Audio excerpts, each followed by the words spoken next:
Howdy, folks. Welcome to Adventures in Alberon, our 5th edition Dungeons & Dragons campaign. I'm Joe Treff, your DM for the evening, and joining me, as always, are Matt, Miles, Allie, and Tina. Before we jump into this interesting session, there's actually a surprisingly long list of announcements to get through, which good and bad. First of all, on Instagram, we have an Instagram. Alberon RPG is our username there. A lot of the maps, the kind of hand-drawn maps, the painted miniatures, the various bits of art that come to us from people like Sophie Bischoff and Erica Volova. Those are all posted and a lot easier to see on Instagram. So check that out. We also have a website, alberonrpg.com.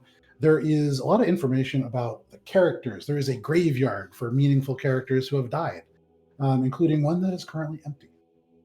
There is a recap of the entire story going up to last session.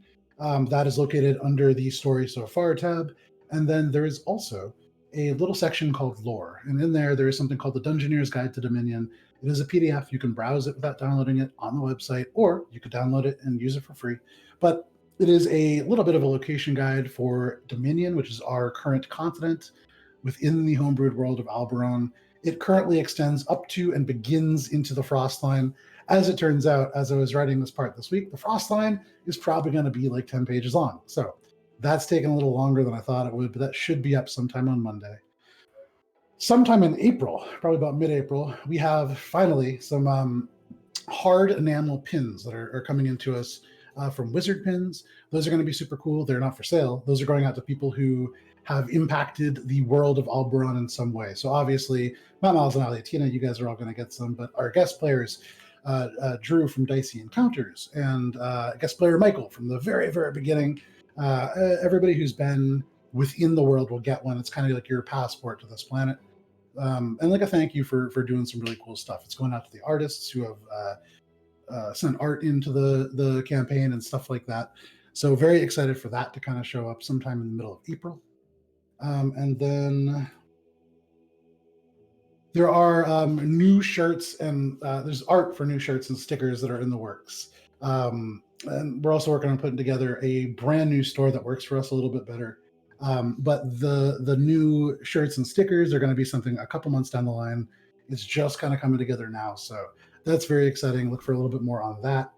And then finally, for all of the music and sound effects and various other things that you hear behind you that are not voices, we use Sirenscape, which is a digital tool set for dungeon masters who want to add music or background ambience to their role-playing games. Or if you have a really weird sense of romance, it's a great backtrack to a candlelit dinner. But for all of those things and more, Sirenscape. And with that, that is all of our announcements. A little bit more than we usually have, but not by too much. I'm going to restart our theme song and get into our recap.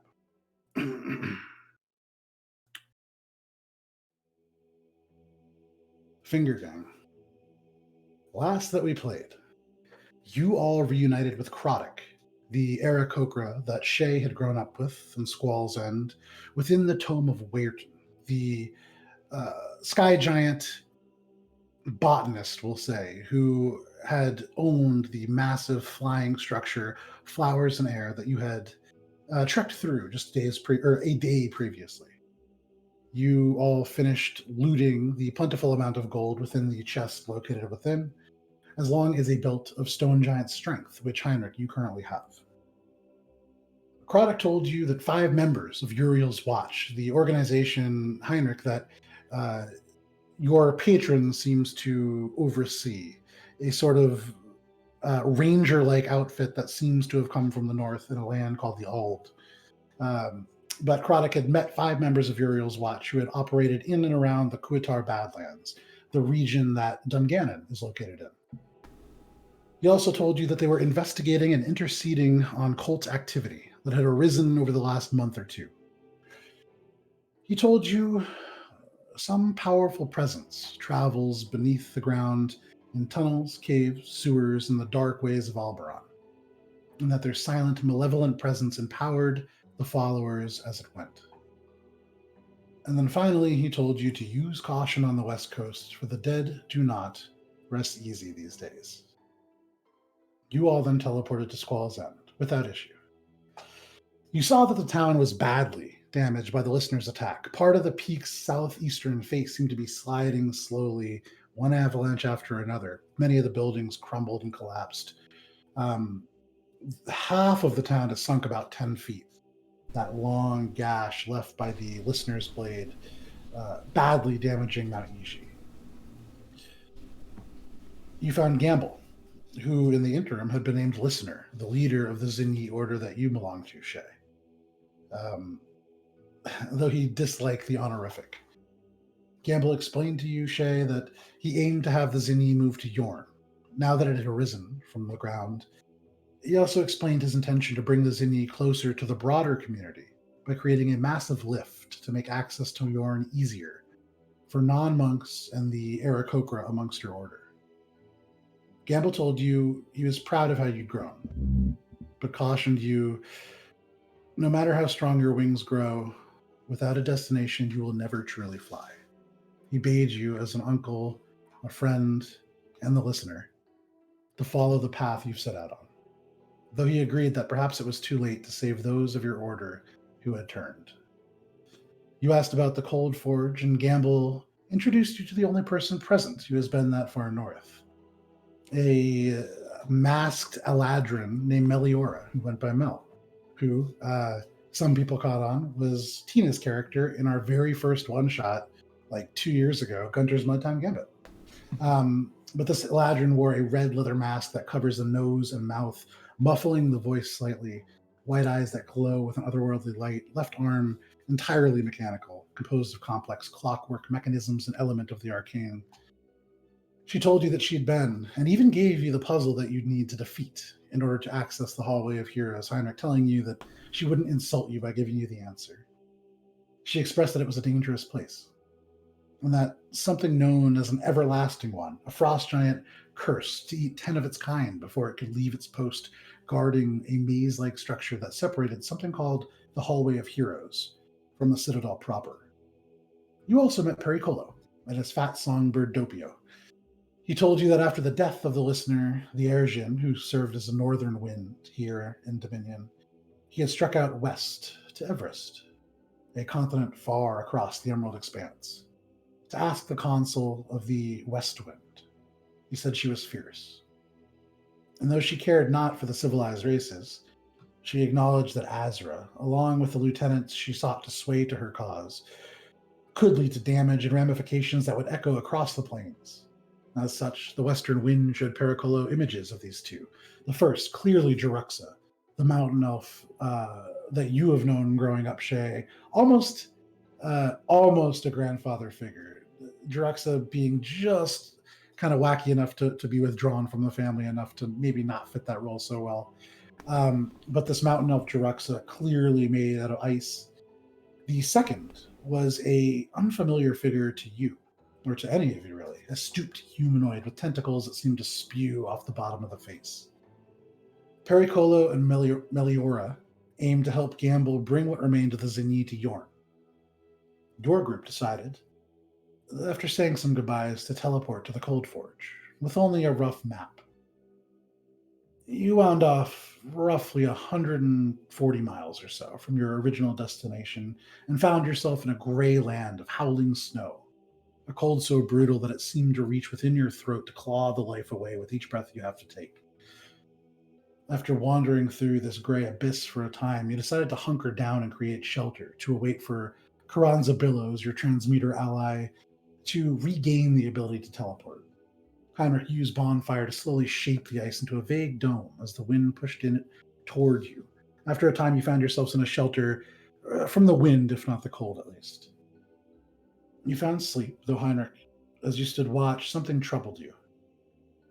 That's when a massive weight impacted the ground outside on heavy wings, and as the wind howls around you, the snow falling so hard that the visibility drops off after just 10 feet in the middle of the blackness of night, something big stalks you. You then heard 2 more feet crunch into the snow. And let me just bring you into this real quick.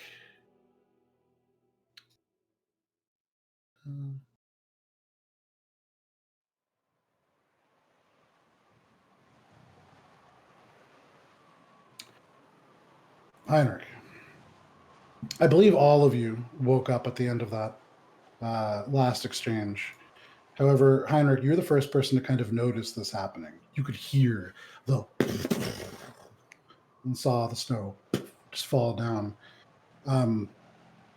You heard that movement, and for a moment, right now, all you can hear is the howling wind. Is there anything that you're doing?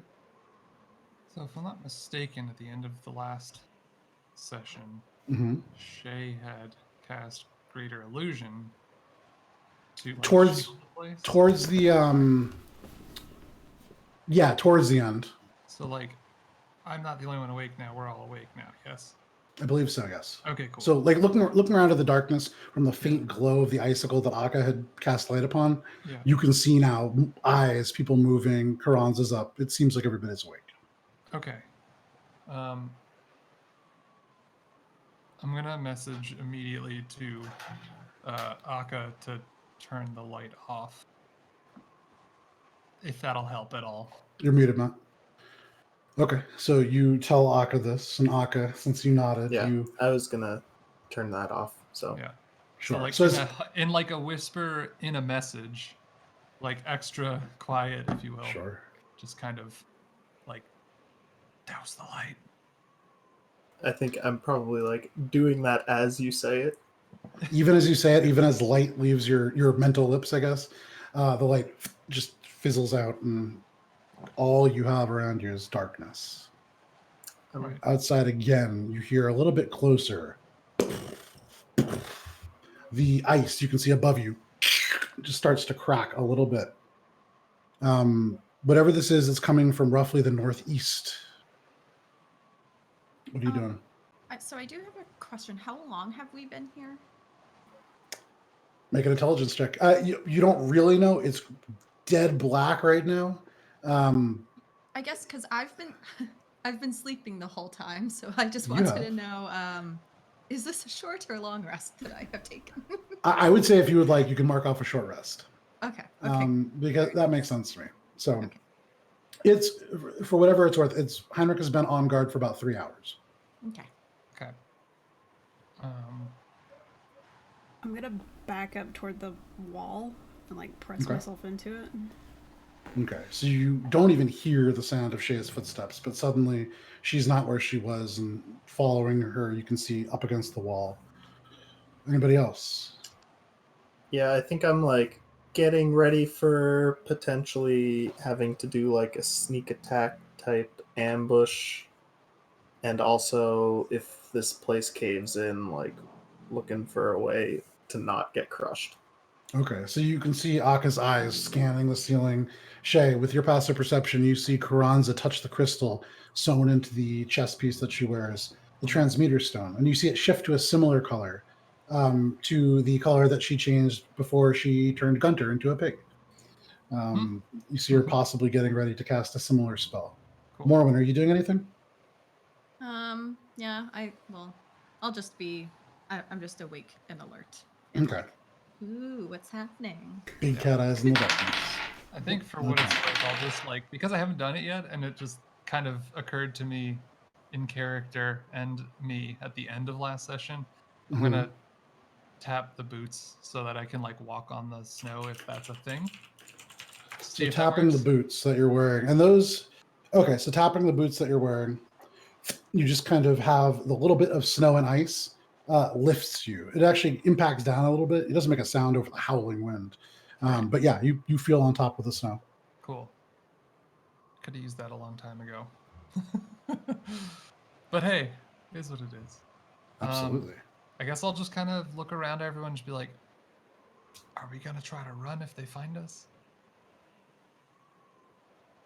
I say just don't let them grab you if he reaches down here. Run where? You have to... So worth noting, together wherever we all go of you together. talking over this howling wind, it's difficult to hear each other. And even with that, Heinrich, afterwards, you hear a little bit closer. And outside, even over the wind, you hear something lightly just kind of just leave the top of this thing. You get the sense that something is right above you or right over top. Looking up, you can't see through the snow that's accumulated over this kind of moving ice flow. But going around, I would say Shay with a passive perception of 30. You hear very 30. I don't know why I said 30. I mean, it might as fucking I'll well take be. it. I'll take The it. only way you can get a passive of 30, I think there's a cleric Becoming domain a where you might be legendary able to creature. get close to it. No, there's a Twilight domain can get a crazy passive, but regardless, neither here nor there. Shay, with the passive of 20, you hear over the wind and everything else this very low and then the sound of something just inhaling into two large nostrils. What are you doing?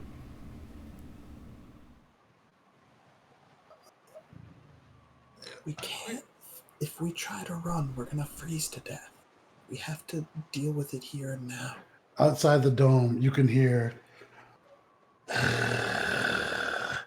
something is not what it seems. And then you hear this loud, and as this inhales, you actually hear the wind almost die for a second around you. I need everybody to roll initiative. It's like, what else can we He's do? huffing and puffing. Oh no! If you guys can hear each other, you're talking loud enough for other stuff to hear you.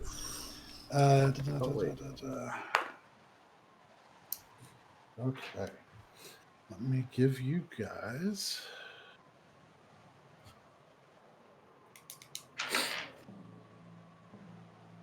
You guys got lucky on the initiative roll. All right, anybody natural 20? Whoa! There is literally not a better place to have this happen. Akka, what is your dex? +4. +4, so I believe Akka's going first. It's that Followed by advantage, Heinrich. man.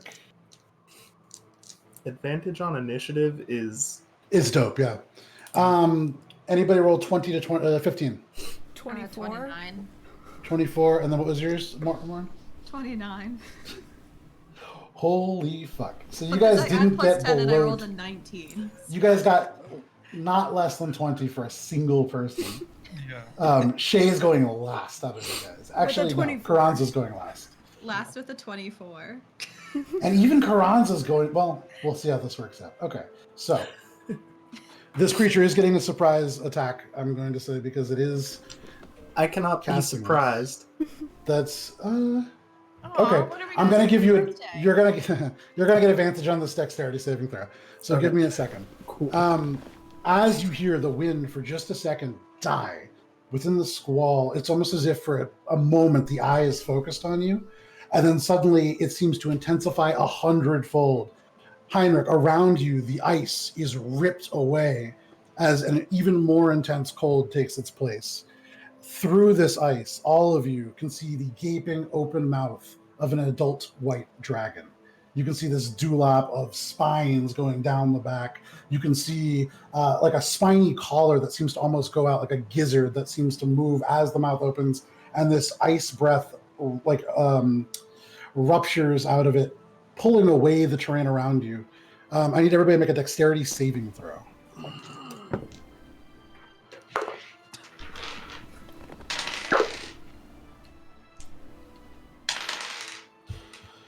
Okay.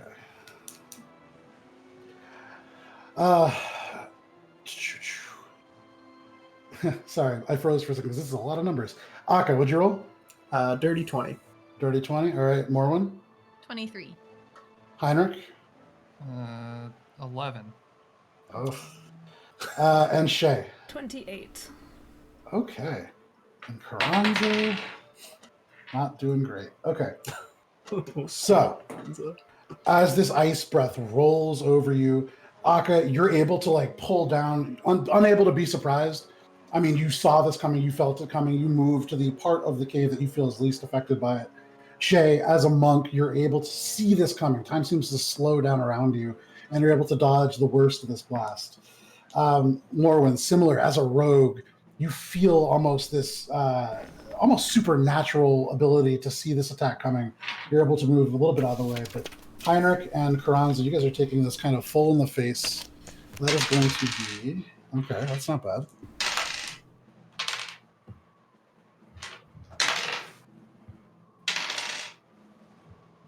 Plus...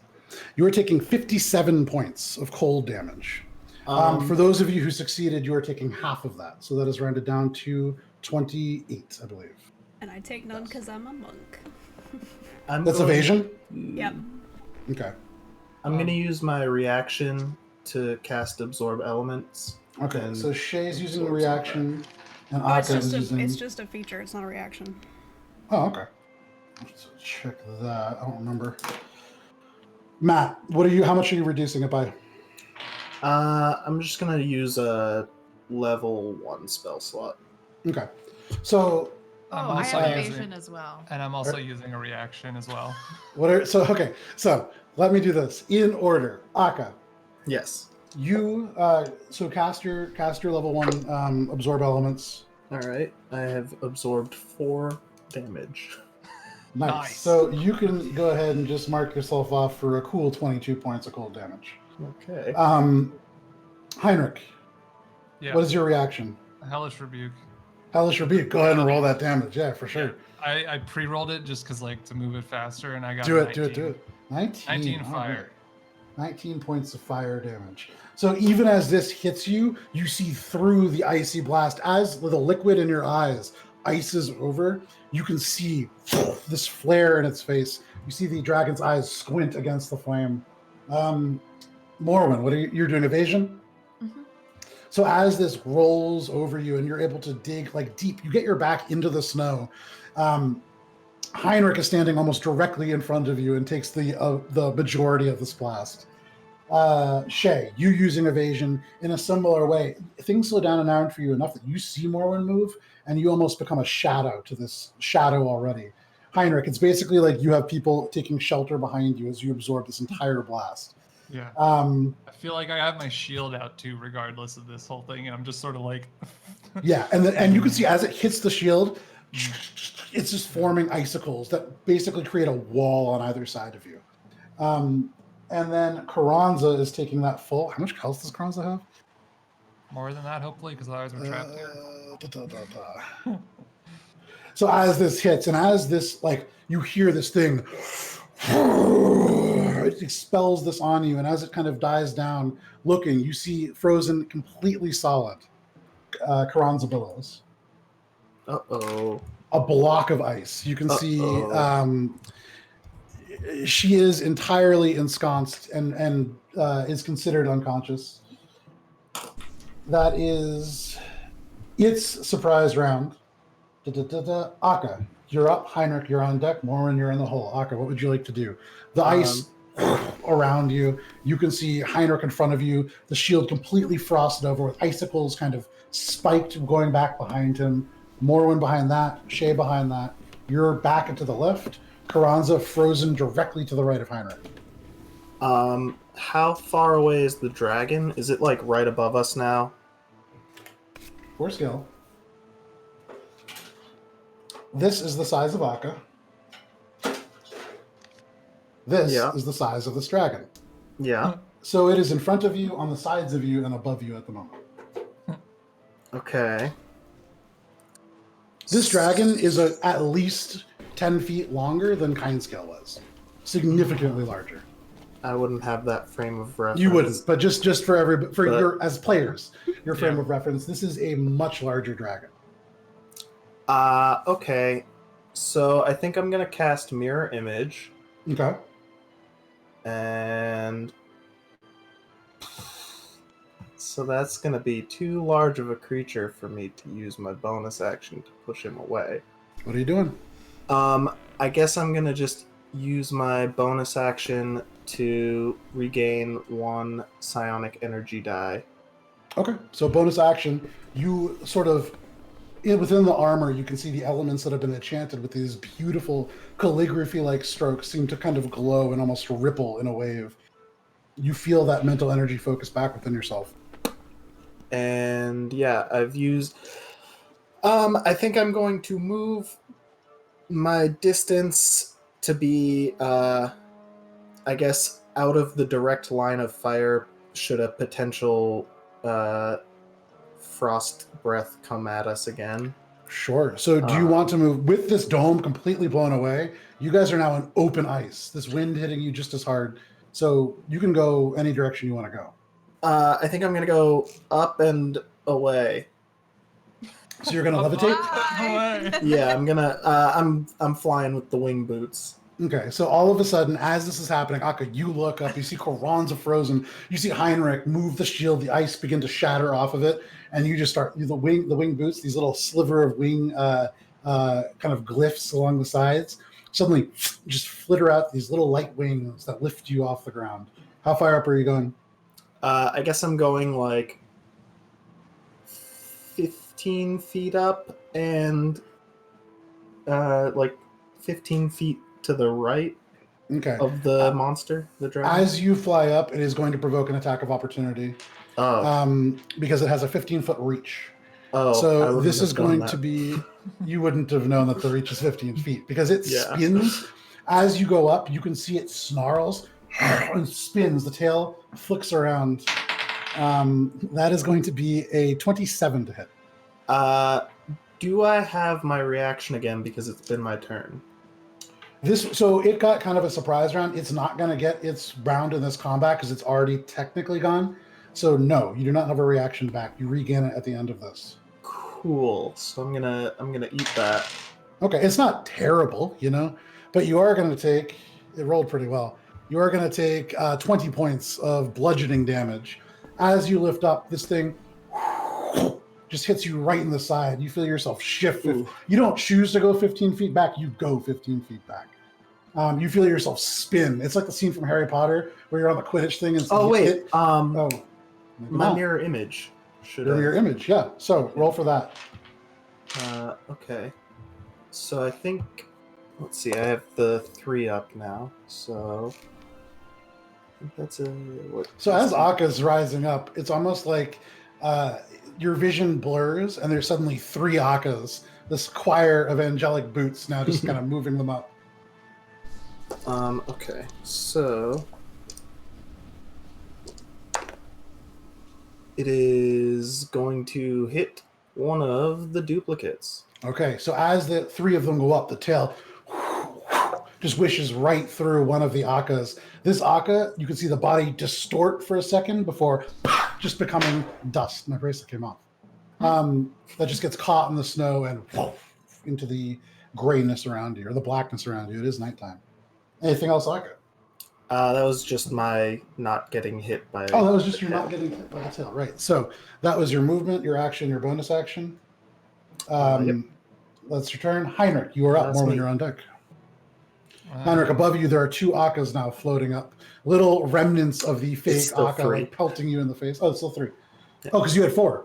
I had 4, yeah. Dope. Well, I have 3 in myself. Okay. There are 3 Akkas currently flying in the air. What would you like to do? Your shield, another 10 pounds heavier with the ice that's accumulated on it. Yeah, but it doesn't seem to weigh me down, oddly enough. I'm sure. What do you want to do? Okay, guess not. I don't know. Whatever. Anyways, I have no other ideas, so I'm just gonna go with the newly tried and true Eldritch Invocation Crown of Stars. Okay. To get that up at least. Now that our position's given away, anyways. So spinning around your head, these glyphs blaze into light with celestial energy, and they float around. 30 foot light radius for what it's worth. Interesting. Yeah. All of a sudden, within this darkness, this huge, like sprawling glow envelops the wind. It does increase your vision by about 5 feet, but it's sheets of snow. You create almost this glaring snow blindness around. You would imagine within the squall, this is like the one point that can be seen from across miles. Well, it's the only thing I can do. Absolutely, yeah. Anything else? So, yeah, I mean, I'm just gonna start like running away from everyone else. Okay. Trying to if it's possible, underneath and so to not basically leave its nearby range. Yeah. And so I can maintain eyes on it kind of. Sure. So as this thing swings towards Akka, you see Akka burst. You run, this crown blazing to life as you do so, and kind of slide underneath where this dragon is. The dragon, you see the head kind of turn, but it can't follow you as you kind of disappear. Suddenly in front of the dragon, darkness and light from behind. You guys just see the silhouette of this massive white dragon. And I'm going to use a bonus act. So like that's my full 30. I'm Mhm. assuming the snow doesn't, I don't sink into it. So I'm not like. Because of full your, terrain. because of the boots. And I'm just going to pelt it with one of the 7 stars as a bonus action.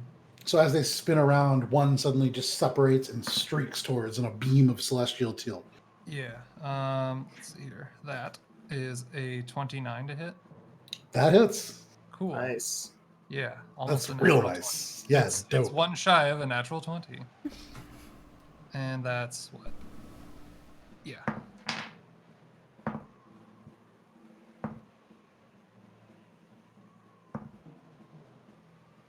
Uh,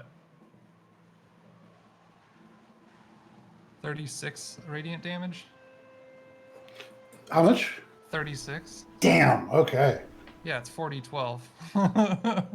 And then my radiant, So- because it's radiant type, I have my charisma added to it because of my feats and all that shit. Yeah, as this streaks forwards, you could see when you did the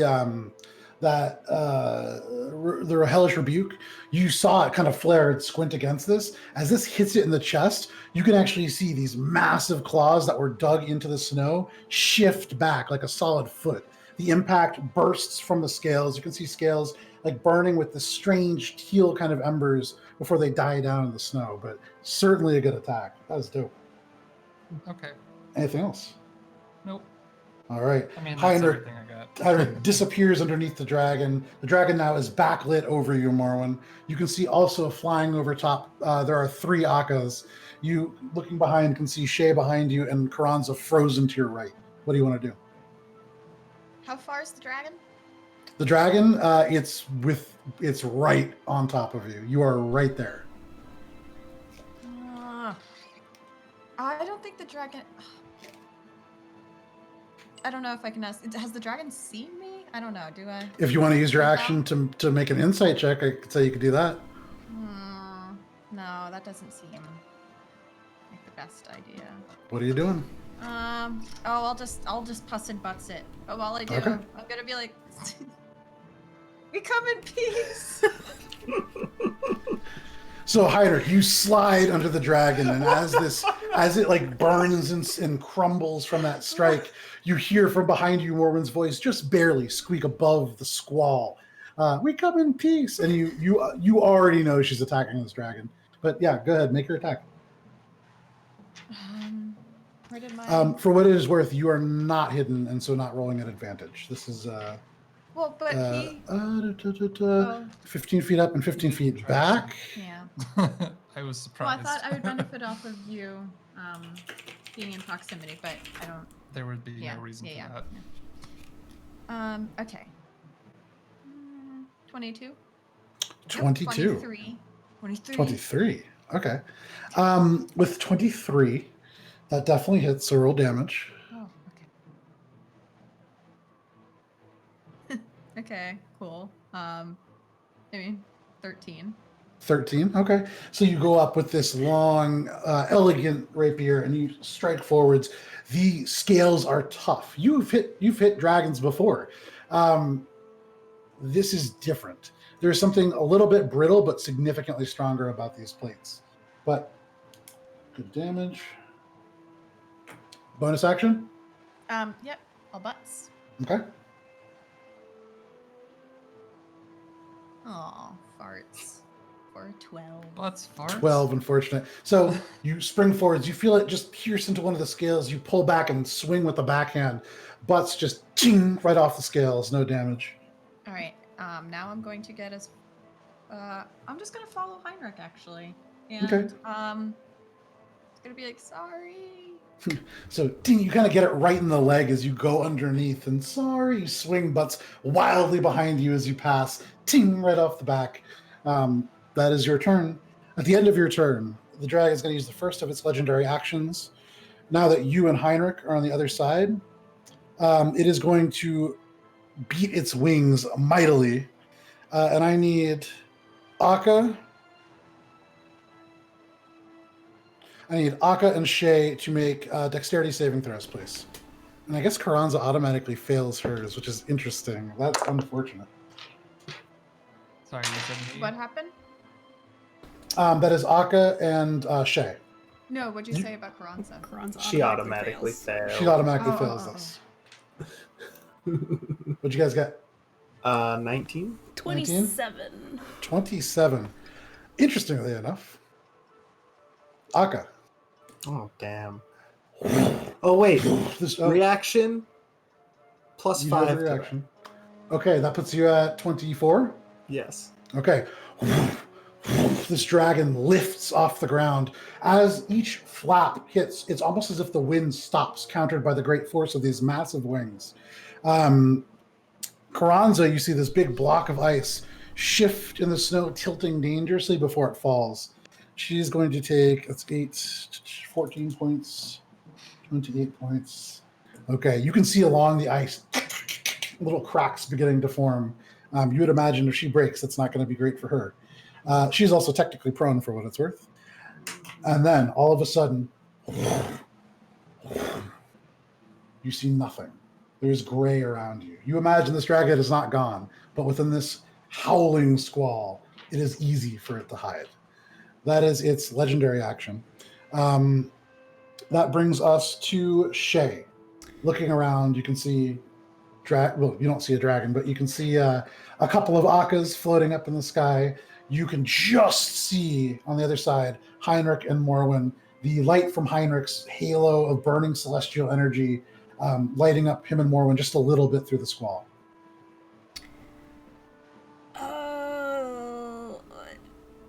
I'm gonna go over to Carranza because I can't see the dragon at this point. And Okay. is there anything I can do for her at this moment? What are you Just doing? start rubbing the ice and try to melt it in body heat. Get rid of monk speed though. Yeah. What are you doing? Looking around, is there a place like a snowdrift we can hide behind or something? Make a perception check.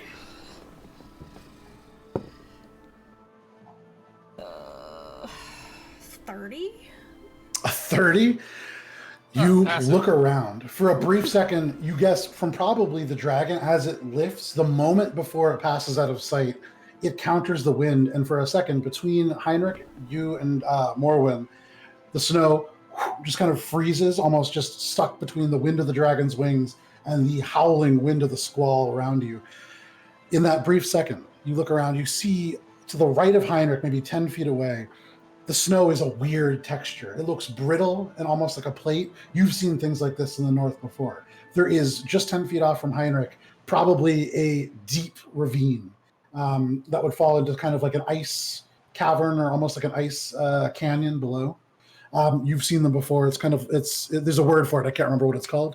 You also see, kind of scanning for a second, in this huge aura of light that catches lots of parts of the snow, there seem to be like hills or something like that, maybe 30 feet behind Morwen. And you know what? With a 30, you kind of shift around behind you, and it's so hard to make out. But the snow, it seems to be sliding in a section, and you would imagine there's a frozen water element of some kind just behind you. Okay. Is that frozen water element Carranza? It is not. That is currently right I'm next to just you. wondering because it fits the description. Yeah, sure. I'm going to take Carranza toward that frozen water element behind me. Okay. And try to tuck Okay. her in a place where she can't really be seen. Your movement is what? It's 70? It's 70, so your movement is halved. Oh, terrible. 35 feet. You still move faster than Guntir could ever move, hauling this frozen wizard behind you. You drag her through the snow. She leaves a wide trail that already, with the wind, is quickly covered. Your footsteps are invisible. You walk straight across this terrain without issue. You bring it over, and as you kind of slide it across to this sort of icy thing, suddenly, like 20 feet in, this Carranza begins to slide. Make a strength saving throw. Oh no. I think you're about to shuffle put Carranza across the lake. So That is 25. 25.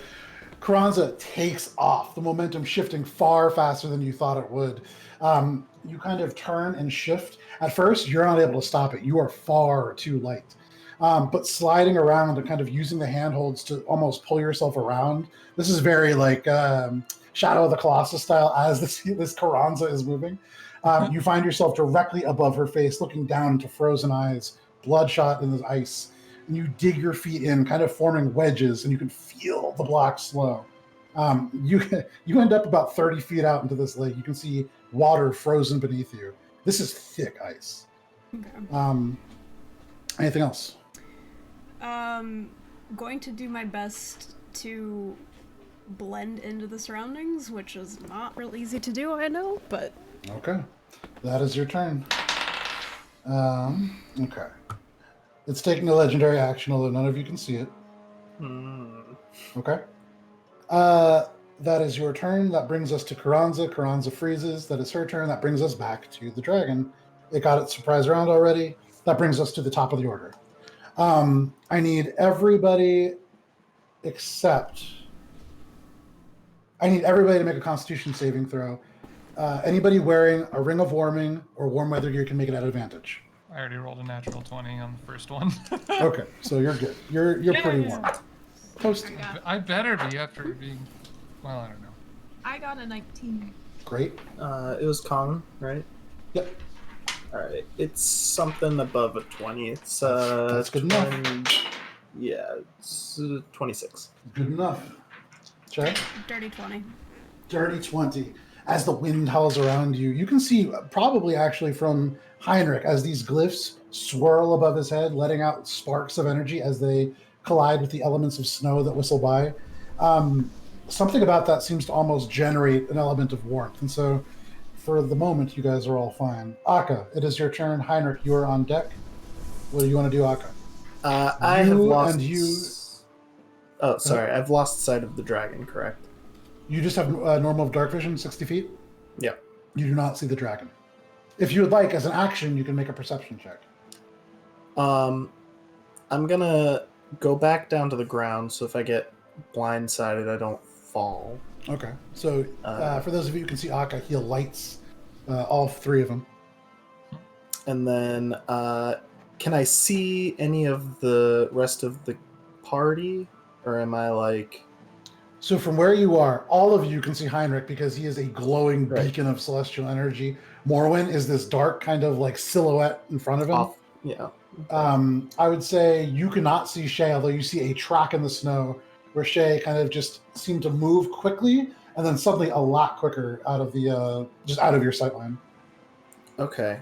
I think I would probably go toward where Heinrich and Morwen are to try Okay. and like regroup with them so we don't all get totally tossed. Okay. And then I will make my action to try and see where the dragon is gone. Okay. Go ahead and make a perception check. Ooh, that is a 25. Okay. You look around as you kind of cross the distance. You land. You run across snow, just crunching in with these. Your armor is fairly heavy, and so here it sinks in. Point of reference, Akka. And are you still using the wing boots even though you're on the ground?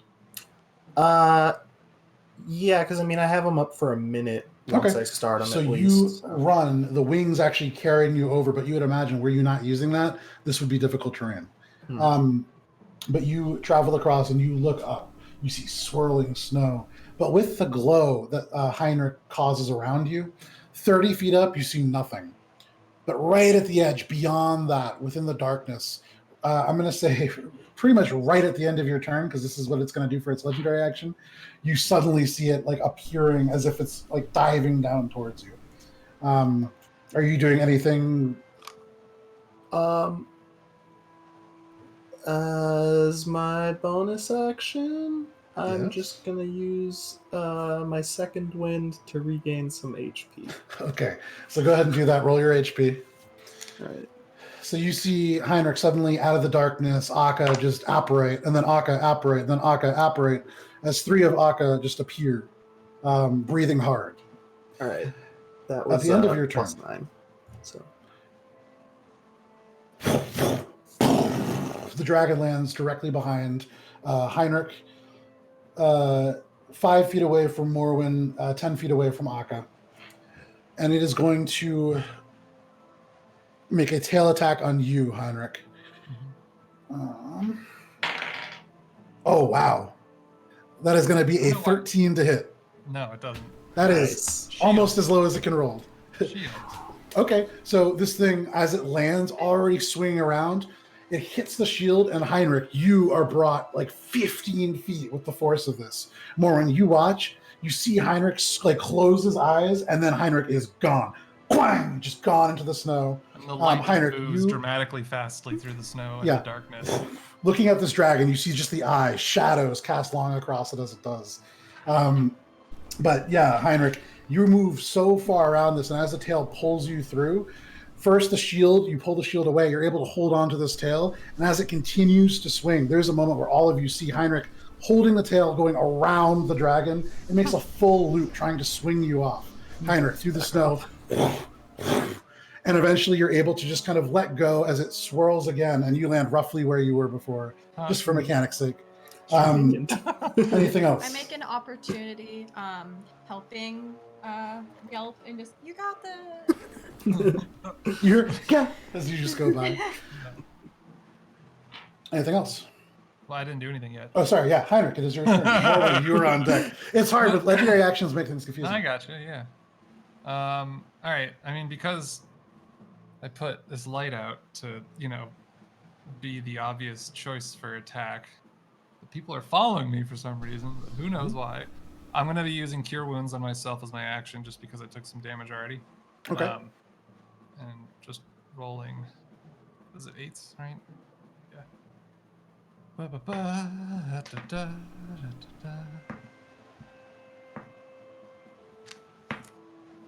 Okay.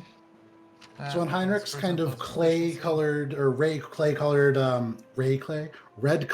skin, you see elements that have been damaged, badly frostbitten, and as Heinrich lands, letting go of this tail, there's like this brief moment where the cloak, like around him, billowing in the wind.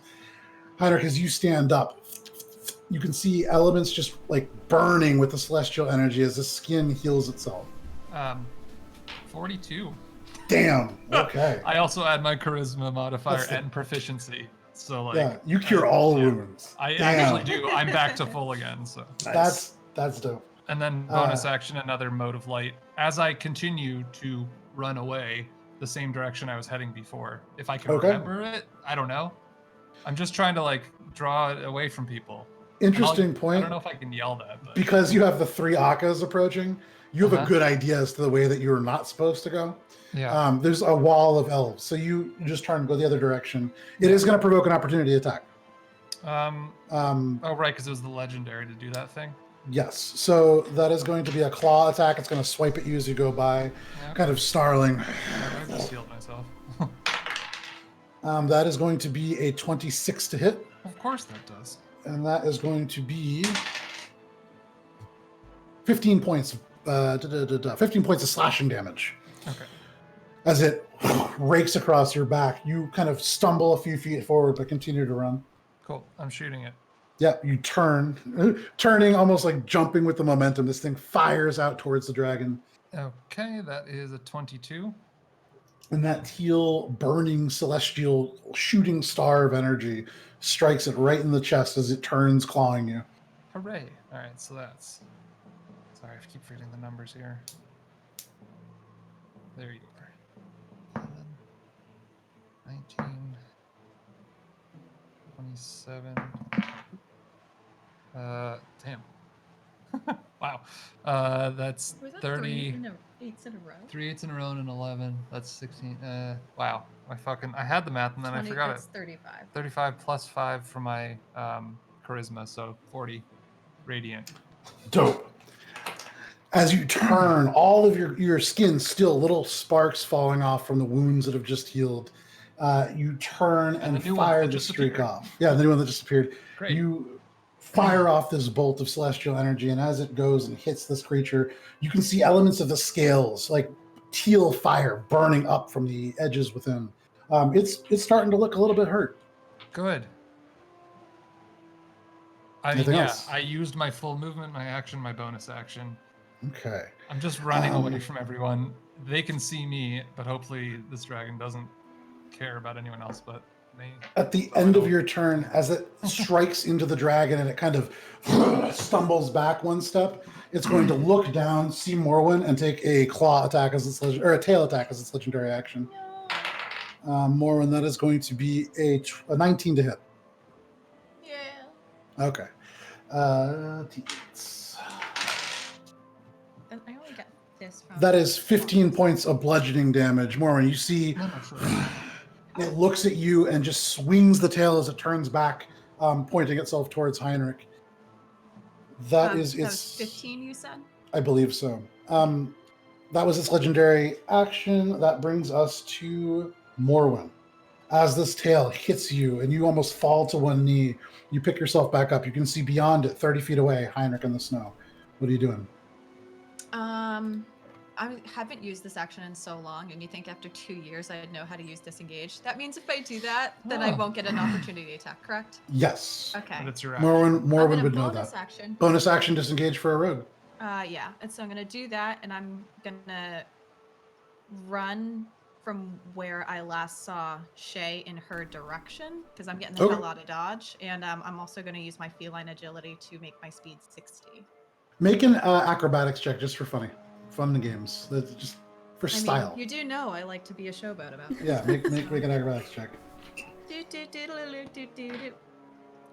Oh wow. Jesus. It was a dramatic die roll. It rolled underneath something and then she pulled it out and it was a very good number. 33. Very good number. So Heinrich, you fire this I bolt, it hits cartwheel. the dragon. As the dragon hits you with the tail, you can hear it turning and addressing Heinrich. And as it begins to talk, Morwen, you're able to just it hits you with the tail. You're able to be hit. The momentum pulls you and kind of shoves you away. You should be knocked prone, but you almost do a backflip, landing on a knee and a foot, kind of skidding backwards, and you turn, taking the momentum, moving off in the direction that you believe Shay to be in. You do not see Shay. That is your turn. Anything else? Become NPCs. Akka, you hear as Morwen disappears behind you, and Akka, you are left right next to an angry dragon. As you hear peace, you see the dragon look backwards, and it's going to take a tail attack against you as its legendary action. Akka, that is going to be a 24 to hit. That misses. Does it actually? It Yeah, could with you. It's ties for me, right? Well, that's Or is it good. tie for him? No, ties for him. Sorry, buddy. Okay. Then that does hit.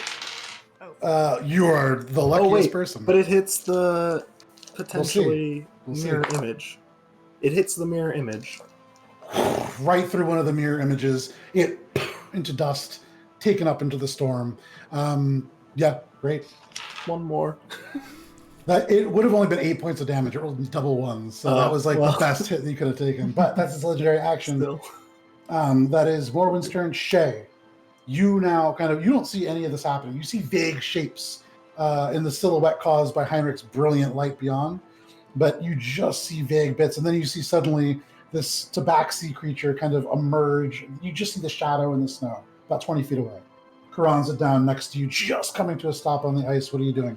I want to get Karanza to a place where she's at least secure and not going to go anywhere. She's not moving anymore. Okay. Can I see the edge of this, lake or river or whatever it is that we're on top of? If you would like to take an action to make a perception check, you could try. It's hard to see. I'll do it. Do you have your mask on? I do. Okay. 22. 22. Looking around, you do not see an edge. Whatever this feature is, it's large. You are on the bank of it. You would imagine it goes northwest and probably quite a ways. But based on what you felt going across it, the ice here is at least a foot thick. It is very stable. Okay. So with that, I'm going to leave Carranza there, just kind of like tuck her into the snow a little bit. Okay, you just kind of kick some snow on the side of it. Make my way back toward Morwen. And ironically, as you turn and dart towards Morwen, the momentum that you generate moving gets more snow on Carranza than your actual kick did. Over top the ice. Easily, you can make it to Morwen. 20 feet, no problem. Okay. We hug. No. Free action. Just to tell her Carranza's over there, what's going on over there, and that'll be my turn. She breaks the hug. Morwen should wear a t-shirt that says free action hugs. At the end of your turn, it is going to make another tail attack against Aka. Jumanji's. That is going to be a 22 to hit. That misses, but it So- also would have hit the mirror image. Yeah. Just misses completely, hitting the snow. Snow billowing everywhere. That is its legendary action. Shay, that is your turn. That brings us to... Carranza's not having a turn. This is the dragon's turn. So, Matthew. It feels the lack of resistance, and suddenly it turns its head. You see the eye like just dilate down to a point, focused directly on you. It turns. You think you can evade us? It is going to... Does not get its cold breath back. It is going to make... I need all of you to make a wisdom saving throw, please. Wisdom save. Oh, great. My best. My worst. Just kidding. It's literally not my best. Oh no, my strength's my worst. Oh,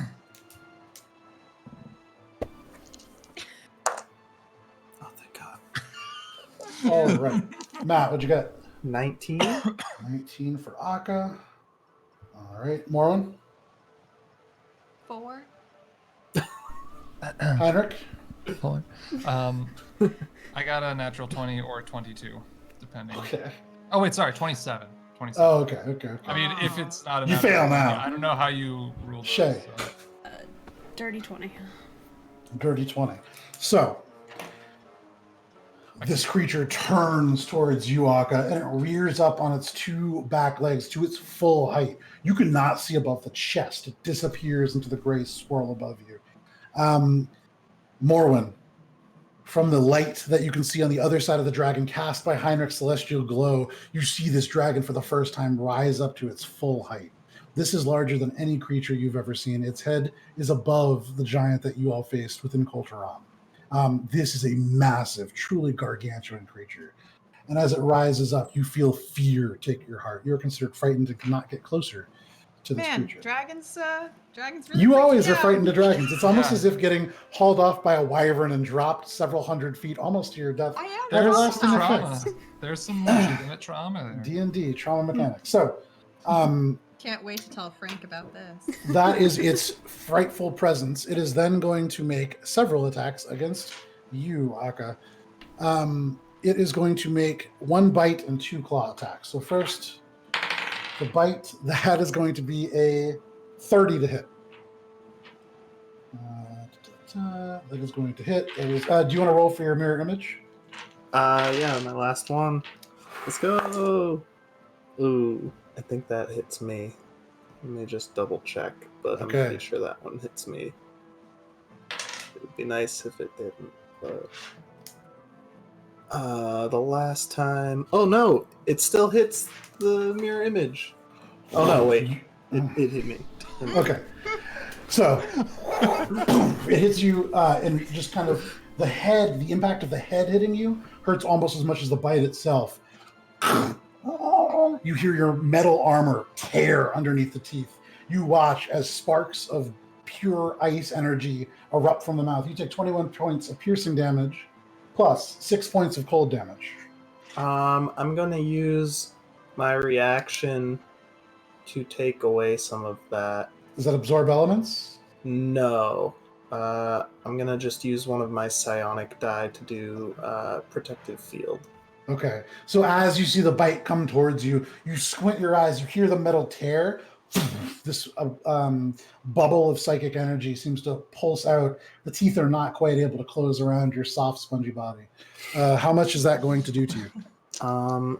It's whatever it was minus. Ooh, nice. Minus 11. Okay, so 27 minus 11 is 16. 16. Not too bad. That is the bite. Now the two claw attacks. Oh. Yeah.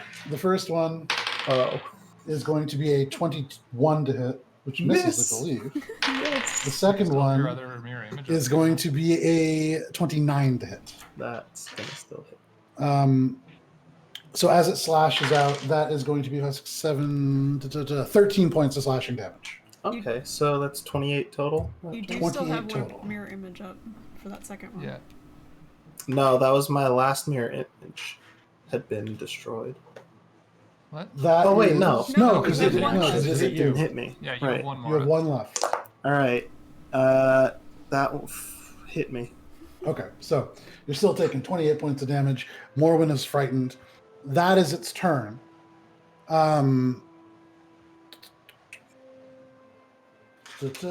Okay, so that brings us to the top of the round. Akka, what would you like to do? You look I'm up gonna above you. stab this thing. Okay. You can see it look down on you, snarling. The eyes focus now entirely on you. Go ahead. Yeah, I'm gonna go ahead and just try to like slash his heel. Okay. Try to, Interesting point. If everybody else at the top of the round can make a Constitution saving throw, except for Akka. Akka, being within this creature's immediate vicinity, somehow seems to almost shield you from the cold effects of this storm. That's a 21 to hit. 21 hits. Nice. All right. So that's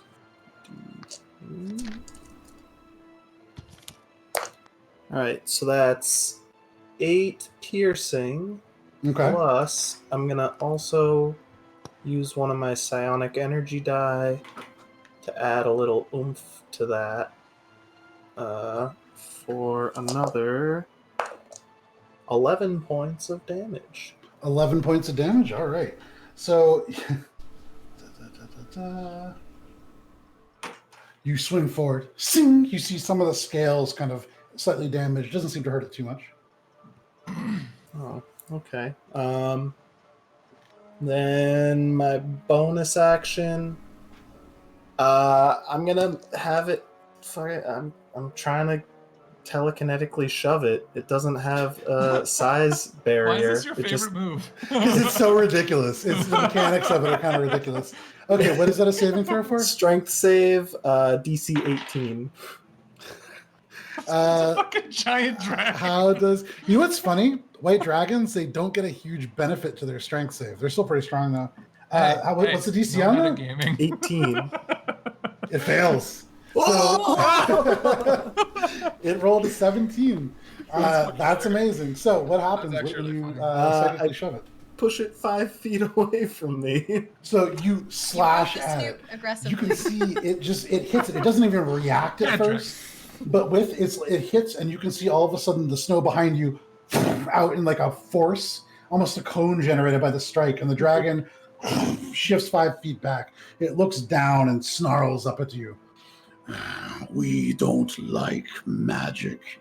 It's going to at the end. Is that the end of your turn? Yeah, I think unless I can move while staying within its range to make myself better positioned to not die here. You tell me where you're moving. What? That's a very specific request. I guess What part to of the body. to the left of him. What part of the dragon is So you going kind of through? run along the side, keeping within, almost trying to stay within its striking range so it can't hit you. You do not provoke an opportunity attack. You end up kind of on the left side. Great. That's Excellent. The end of your turn. The wings beat hard. I need just you, Akka, to make a dexterity saving throw.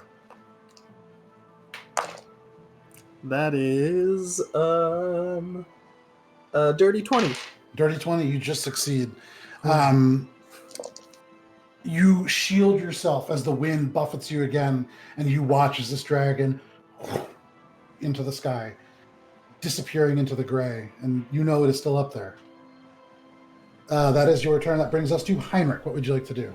Oh shit. At this moment, you can see, I mean, you're just kind of by yourself now. You watch as the dragon up out of your range. Well, I guess this is kind of an appropriate time to waste an action on a Pearl of Power recharge. Sure. So I'll just, as my action, use the Pearl of Power. I've never You used one in combat before. You squeeze the Pearl of Power, and you feel this pulse of energy as it restores magic to you. Hooray! Awesome. Back up to 3 spell slots. There you go. And then I will, I don't know, run. Shit. I'll just keep moving. Maybe I'll start heading. Wait, did I see any of the things that you described to Shay? Is there anything immediately around me that I see? If you want, I'll say as a bonus action, you can kind of look around. A quick scan, being like, is there anything around me? Yeah, the DC is a little higher with or is the it stuff, all but just yeah. flat? Go for it, yeah. Okay. I mean, this is a ridiculous thing for me to do. Well, characters. Because you're not really moving and not really doing very much. I'm gonna say it's a quick glance, and so the DC is a lot higher. Sure. But give it a shot. It's also like the way that Heinrich would perceive. Yeah. Because of his shit score. How's an 11? An 11, there's a lot of snow around. Anything? Is it higher in some places? Is it there are places where you've taken footsteps, and it's lower in those places. But quickly, you can see them filling in. It's hard to navigate. I'll try to run in roughly the same direction that I had been going before. Okay. You run away from the footprints. For all of you, you can see the celestial glow slowly beginning to fade into the darkness. Still pretty easy to see. Yeah, it is the only light source for miles. But yeah, you kind of see Heinrich just in the distance. Right. That is your turn. At the end of your turn. Oh, sorry, bonus act. Oh no, this was the bonus action, the perception. Right. Okay. Yeah. Was it? So yes, it is. So okay. That is its legendary action. That is going to bring us to Morwen. You are right next to Shay. You can see Shay pretty close. You see the glow of Heinrich lost within the squall. You don't see this dragon. You don't see Akka. What do you want to do? Well, since I'm frightened, and she just asked me what's going on over there, I'm just gonna be like, where's Carranza? You see Morwen blinking, the eyelashes accumulating ice as it happens. All right, is that your turn? You know what? Actually, I'm gonna hide behind Shay because I am a scaredy cat. Okay, so you shake for a second, blink, blink, blink, and then you just duck behind Shay, unaware of where this dragon is. So you could actually be putting yourself in front of it, but hard to tell. That is your turn. Shay, what would you like to do? You can see Morwen now behind you. Tell Morwen Carranza's over there. Kind of point. And then I'm going to move in the direction of Heinrich and kind of try to set myself up at the triangle point between him and Akka, if that makes sense. You have, at this moment, you have no idea where either of them are. You can vaguely see the glow of Heinrich. You have no idea where Akka is. Moving Heinrich's direction with the intention of potentially putting myself at that triangle point if I can find it. Okay, roll a d20.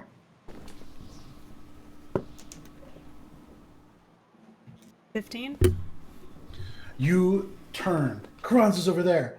And even as Morwen, you're kind of like about to start saying something, you turn and look, and Shay is gone, and the snow suddenly just hits you where it wasn't before. Shay, you into the gray, the celestial glow from Heinrich getting brighter and brighter, and then suddenly the shape off to your left, you could see Akka just kind of looking up into the sky. That is your turn. Anything else? That's it. All right. This brings us to the dragon. You follow Akka's eyes straight up, and all of a sudden, through the gray, this dragon appears as it strikes Akka with all of the force of its momentum going down. Akka, that is going to be a 24 to hit. What is your AC? That's 24. Close. 24? All right. This sucks. What I've learned from this campaign is Matt is not allowed to play artificers.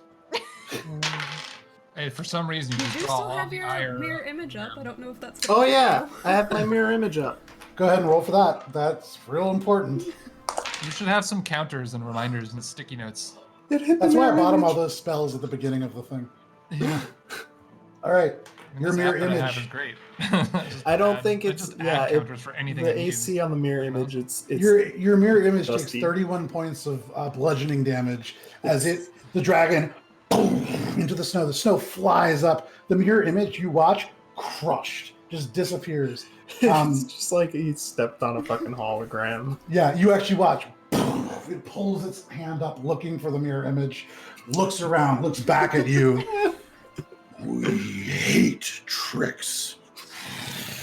I hate dying. Make a dexterity saving throw, please. And actually, Shay, you're next, Aka. Make a Nice. Wherever, how far back I Dirty am. Yeah. 20 again. Let me see. It's a 60-foot cone, so yeah, you're going to get hit by this too. Aka, what was yours? Sorry, this is a Constitution saving throw. My apologies. Oh, then that's 23. 23. All right, you make that save. You're going to take half damage. That's 17. 17. That is a failure, but with evasion, you can take half damage, I believe. If you want to use it. I'm gonna use my reaction to make a psionic die to take some damage off of it, probably. Okay. So as this ice flows over you, Shay, you would be taking 48 points of ice damage, halved to 24, if you're using evasion. Evasion only Aka. applies to dex saves. It doesn't apply to Constitution. Okay, so you take 48 points of cold damage. Damn. You're chilly. So I took yeah. half of that minus 10.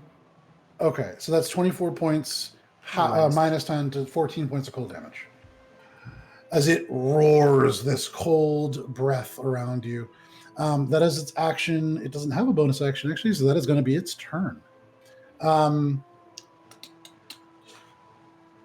brings us to the top of the round. Everybody make a Constitution saving throw, please. Heinrich and... actually, I believe all of you are making it at advantage. Yeah. And 16 for Morwen. got 22. 17.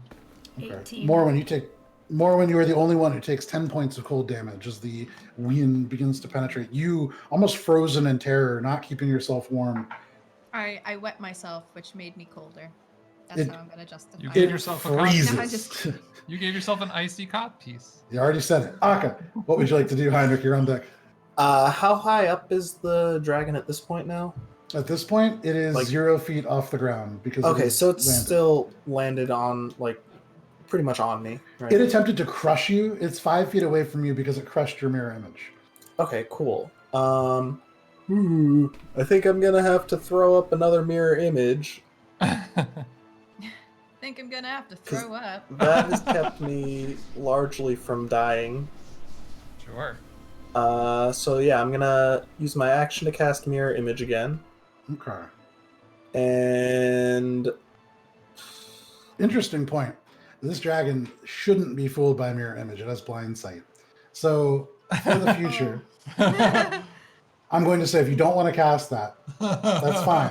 yeah, I think Because I that's don't my like- mistake. Dragons typically have, like Yeah. legendary. It doesn't have sight. true sight. It doesn't have. The white dragons are the weakest dragons. This is the first real That's dragon. why that this does is the so pop. easy. Yeah. All right. So I think then I will cast haste instead okay. on myself. So, squeezing the gauntlets of your hands, you activate the runes that cast haste, and you see elements of the armor around the joints blaze to life. Anything else? Then I am going to use my additional action to disengage and fucking book it. So you cast haste, which is a action or bonus action. Action. Okay. And So then you do not have bonus action disengage, as you are not a rogue. no, but I gain an additional action on each of my turns with haste. Right. I don't. Does that? It can be Tina, used only to take the attack, dash, disengage, hide, or use an object action. I'm just trying to remember if you get the extra action on the turn that you cast haste, because I remember looking at this. I just have to do it really quick. Willing creature. I think it just depends. And it gains on an the additional order action you on cast each it. of its turns. It's on each of its turns? Yeah, I'll say you can get the action. Cool. So go ahead. So yeah, I'm gonna use my extra action to disengage and then dash, or not dash, but just Okay. move the Move with haste.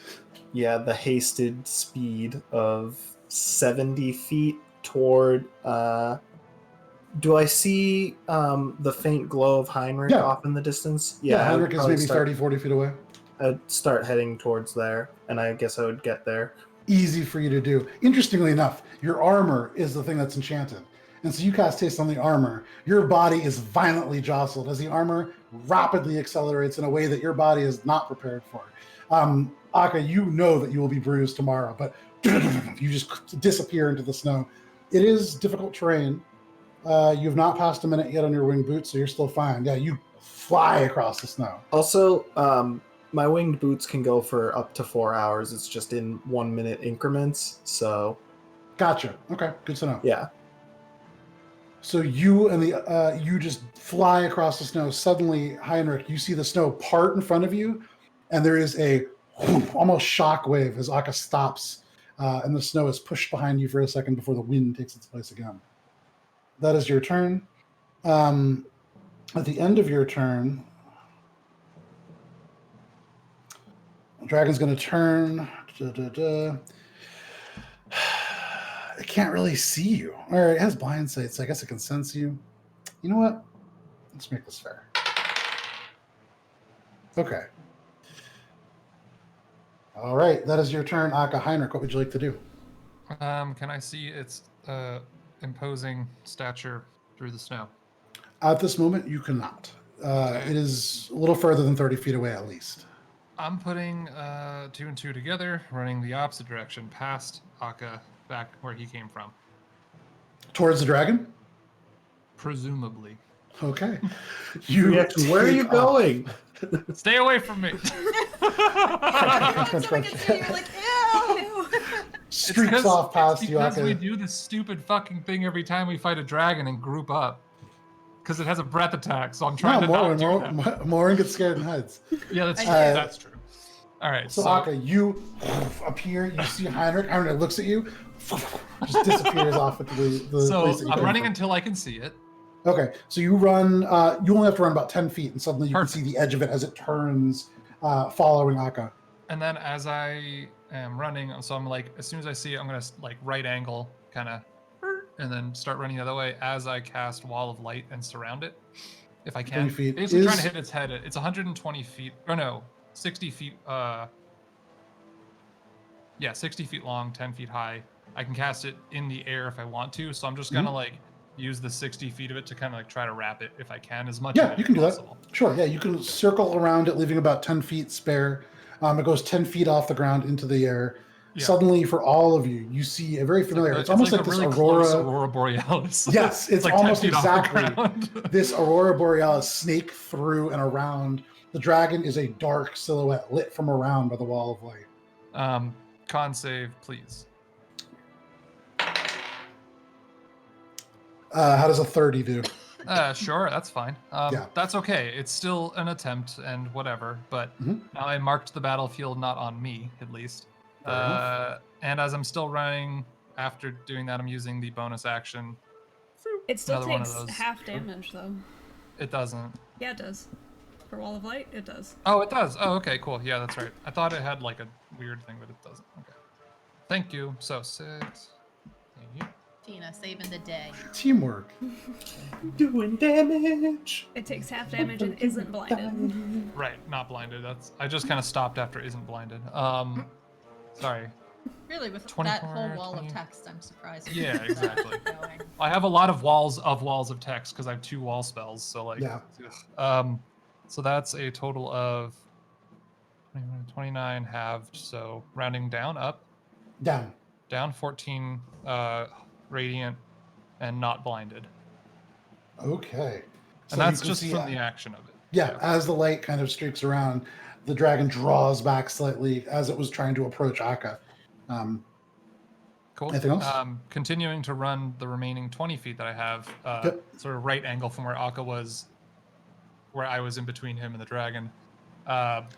So you created a line between Akka and the dragon, and then made and then a right I took angle a right away. angle at the middle Yep. point and used I got you. 20 feet. Yeah. So I got you. because I'm just trying to spread us out. That's it. Yep. I got you. Okay. Using the Crown of Stars bolt, firing that off for a 25. 25 hits. Perfect. Here we go. Fucking 12. 11. That's 23. Another 8, because that's my favorite number to roll with this die. That's 31. 31. Final 41 plus 5. So 46 radiant damage. 46 radiant damage. Wow. And I haven't even done my cool, like, pew pew.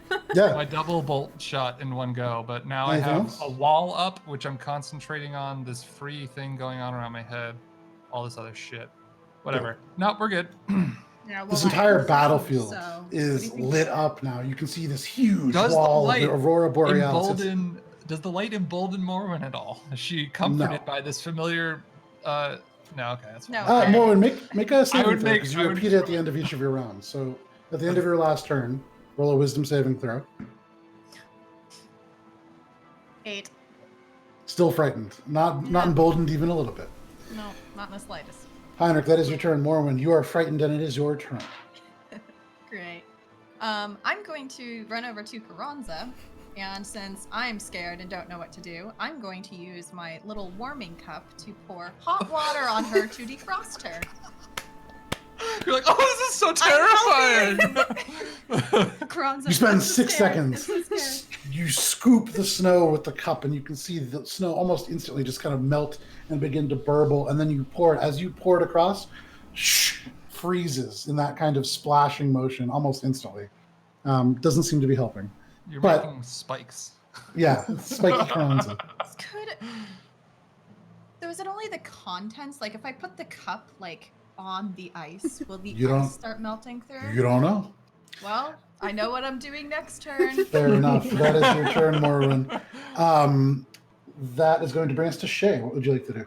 You can see this dragon kind of lit from underneath with this wall of light.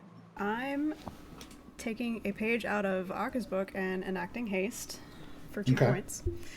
Absolutely. And is there a part of the dragon that is not like covered in this wall of light?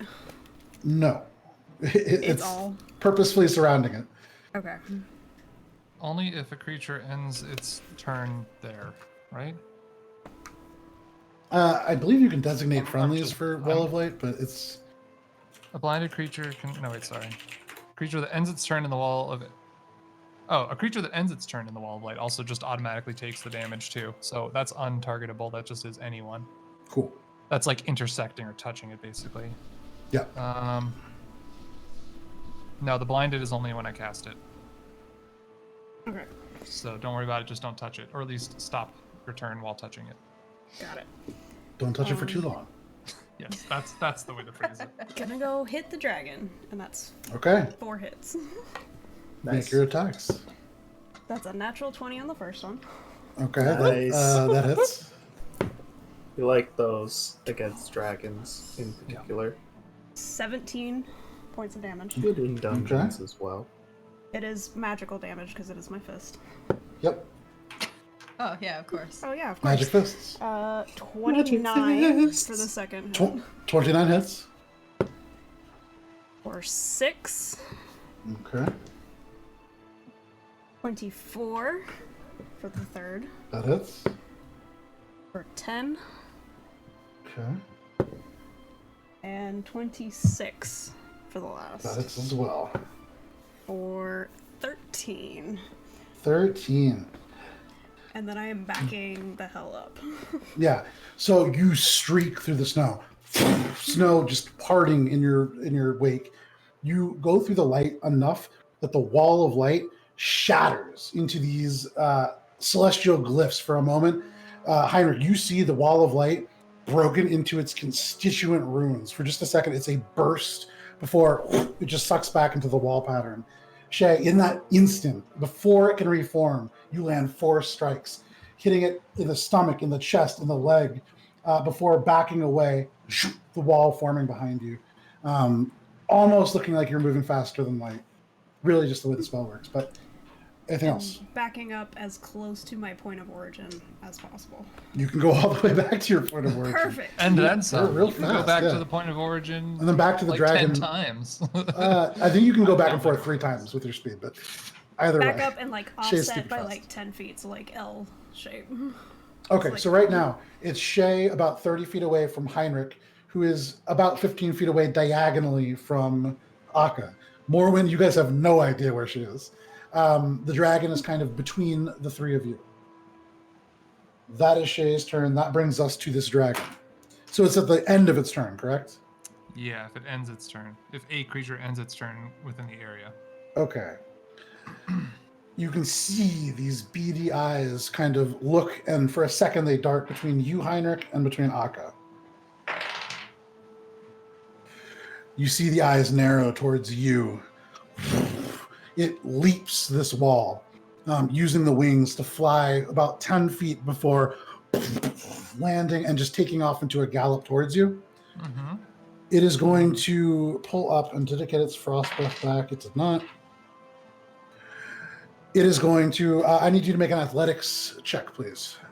Oh, that's funny. Now, question. Yes. With or without belt?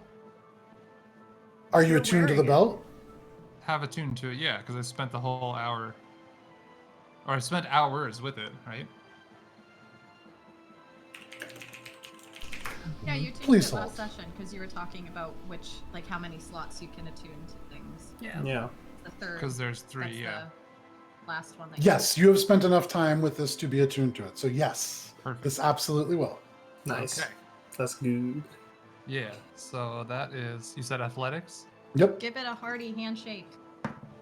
That's 16 plus, I'm not proficient in it, 16.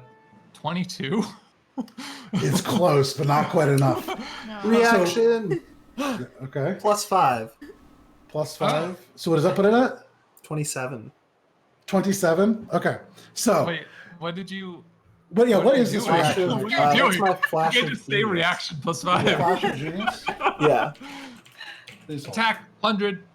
My flash of genius is when you or another creature you can see within 30 feet of you makes an ability check or a saving throw, you can use your reaction to add 5 to that roll. Holy shit. Okay. Okay, yeah. And you are within 30 feet. You you know where Heinrich is. Yeah. Da-da-da-da. Okay, so yeah, 5. Fantastic. So, 27. you watch this dragon, like, as it's going through, you can see it say, "We do not forgive." And as it reaches towards you, this huge arm, the arm itself 3 times the size of you, Heinrich, it stops, and the snow behind you, Heinrich, like 15 feet of it, you can actually see frozen dirt.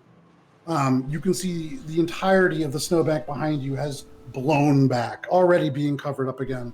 You see the edges, just 5 feet behind you, of the beginnings of a ravine. This icy ravine that has now crumbled in slightly and is visible. How, The wind behind you stops. And for a moment, around Heinrich and the dragon, there's 15 feet of clear visibility.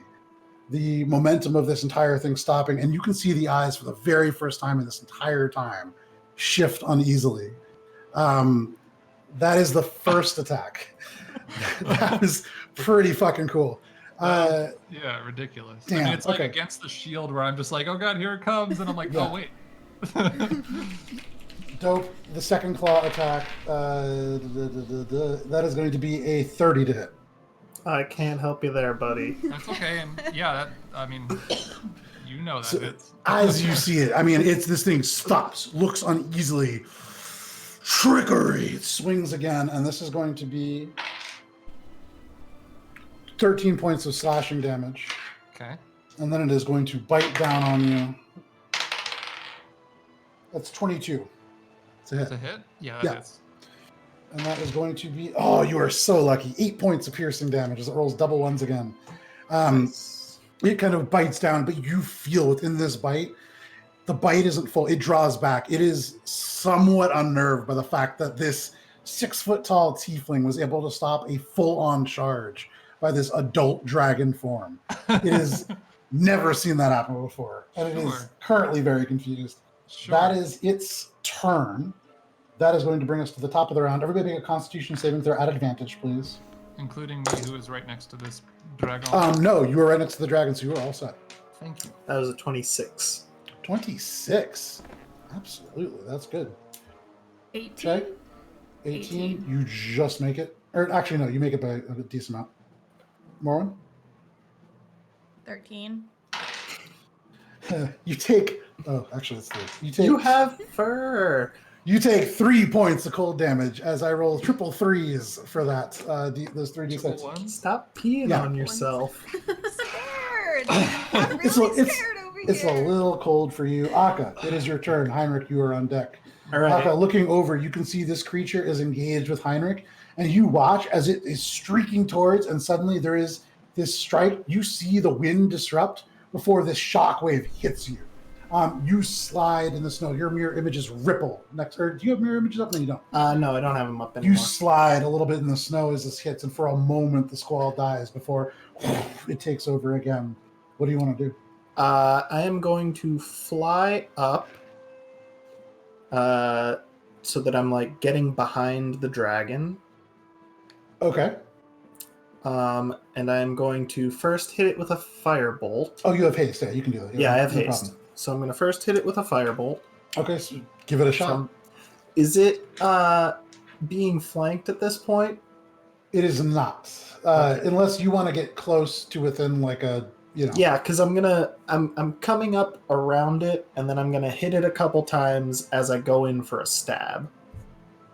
Okay. That's just going to be a flat roll for a variety of reasons. You should, for a variety of reasons, it's just going to be a flat roll. Okay.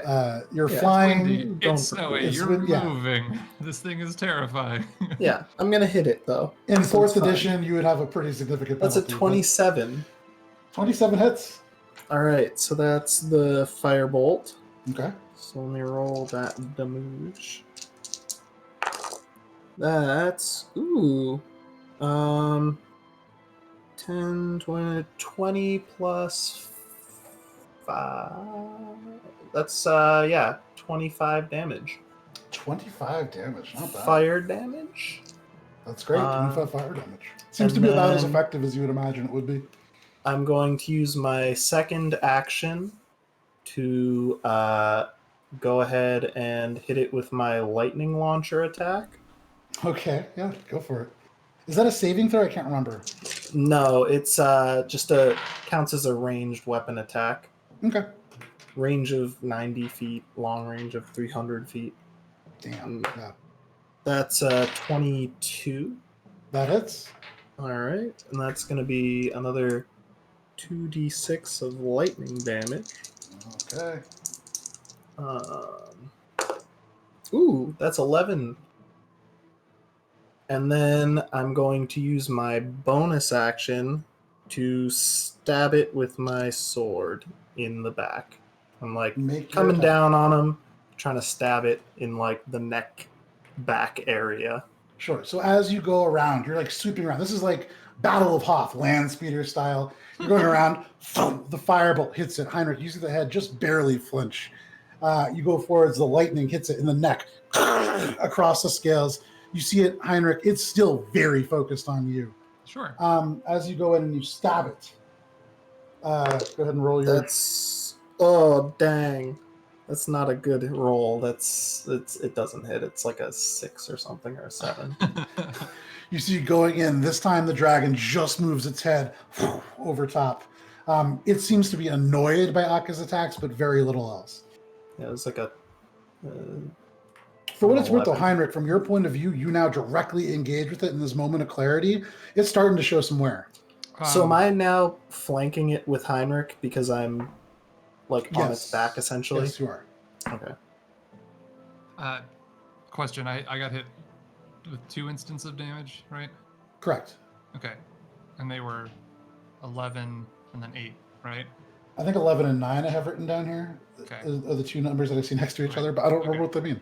No, that's fine. So yeah, I just for posterity concentration checked and passed both of those. Okay, right, What's- gotcha. What is the? It's just the damage amount as the DC, right? It changes. So off the top of my head, I'm not a player, so I'm pretty sure concentration is just. it depends on the amount of damage. Right. Spell slots. I'll look it up too at the same time. Yeah. I got 23 and then 18. So no matter what, it wasn't a ton of damage that you got, so I'm sure that makes it. Yeah. Go ahead and look it up, but we'll say that you Yeah, passed we'll look it up now. for next time. Yeah, exactly. I just forgot and remembered and then rolled it anyways. But okay. Appreciate it. So For the purposes of being able to then do this, it is your turn. yeah. So Morwen, you're on deck. with that spell up, first action attack using 10 feet of it to Okay. shoot a bit of The the light. wall just kind of shrinks by 10 feet, and that element becomes this almost single point of glowing energy before streaking towards the dragon. 23. 23 hits. Okay, perfect.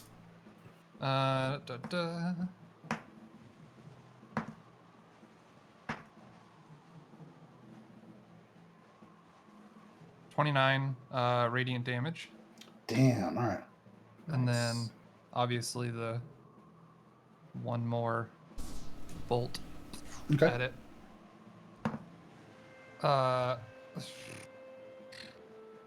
That's sorry.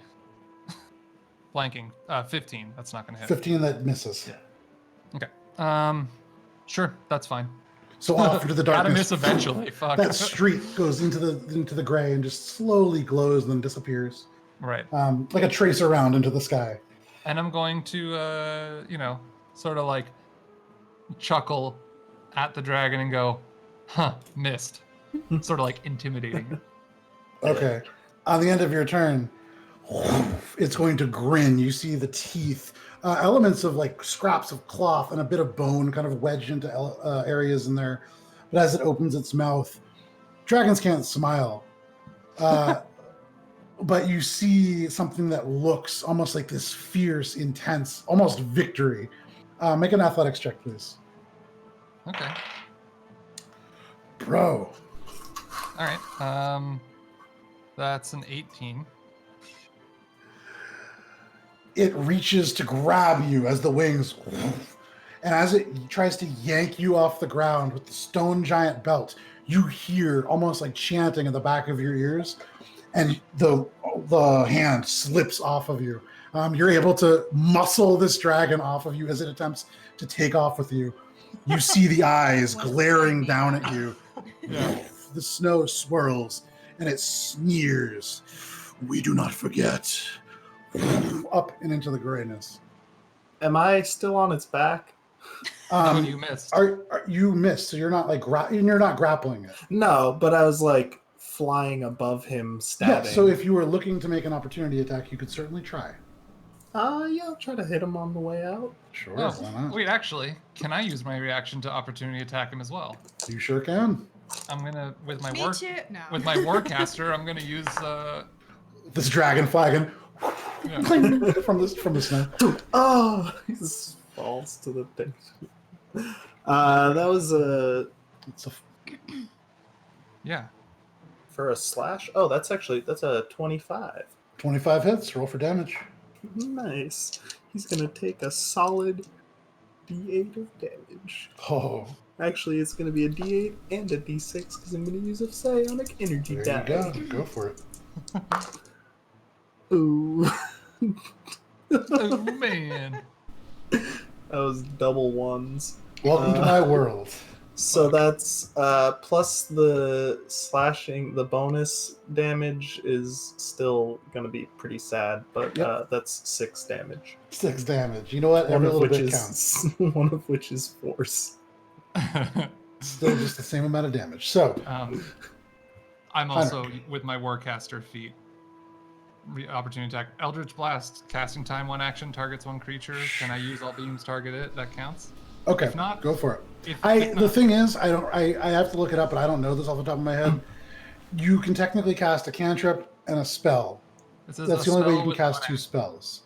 Oh, Technically, yeah. So it's a cantrip, which is why Yeah. I started with that one. so I think it's okay, but I'll look it up later. So yeah, go Okay. ahead, go for it. Perfect. All right. So 3 bolts right at him. Be like, where are you going? First one is a 23. That hits. Another 23. That hits also. And then a 19. A 19 also hits. Just hits. Holy shit, okay. Yeah. So then this is 3d10 charisma and push, for fuck's sake. I also push it up more. Yeah, I forgot to just add to 5. like insult it. Oh. You're smacking it on the ass. Well, it's like it tried to push me, and I'm actually going to push it. I like it. Yeah, it's lost every single athletics check it's made against you guys. So that's a total of 21 force damage, and push it 10 feet and be like, get out of here. Okay. I also did an extra 5 damage that I forgot to add. Okay. The bonus force damage. Doesn't seem to notice that bonus force damage, but as this thing is hit, it up into the gray. Heinrich, you feel it connect. You see a shower of teal sparks. You don't hear the wings, but over this howl, hard to tell if it's still there. Cool. Anything? Oh, that's its turn. Yeah. That brings us to the top of the round. For the flavor too, I cast it like this. Okay. As the finger flicks up, the third one bolts from the top like of your that finger. GIF of 2 people laser battling with middle fingers as they cross the street. Have anyone seen this? I Some haven't, people and haven't. we'll have to see it later. It's hilarious. I'll find it but later.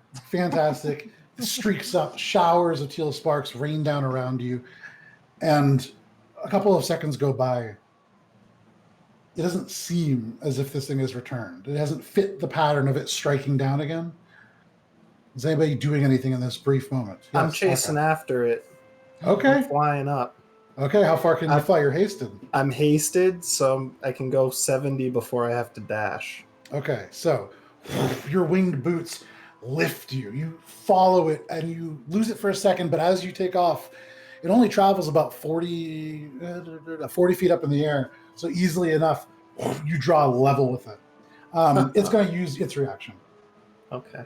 Go ahead and make a Constitution saving throw for me, please. That's fine with me. Nice. That is a 27. A 27. So you are going to take half. Give me 1 second here. I'm doing it by typing because it's a lot faster. You're going to take 49 points of damage halved to 24 points of cold damage. I am going to... well, I have to make my Constitution save to not get... to lose concentration on my haste. Mm-hmm. Which, it's a 10 to pass it, right? It just dealt... How much damage to you? Sorry, that was... Oh, no. You have to... So it dealt 24 points of damage. You need a natural 20 to maintain concentration. Oh, I'm going to go ahead and use my reaction to automatically pass it then. For what? That is with my infusion mind sharpener. Mind sharpener. Ooh.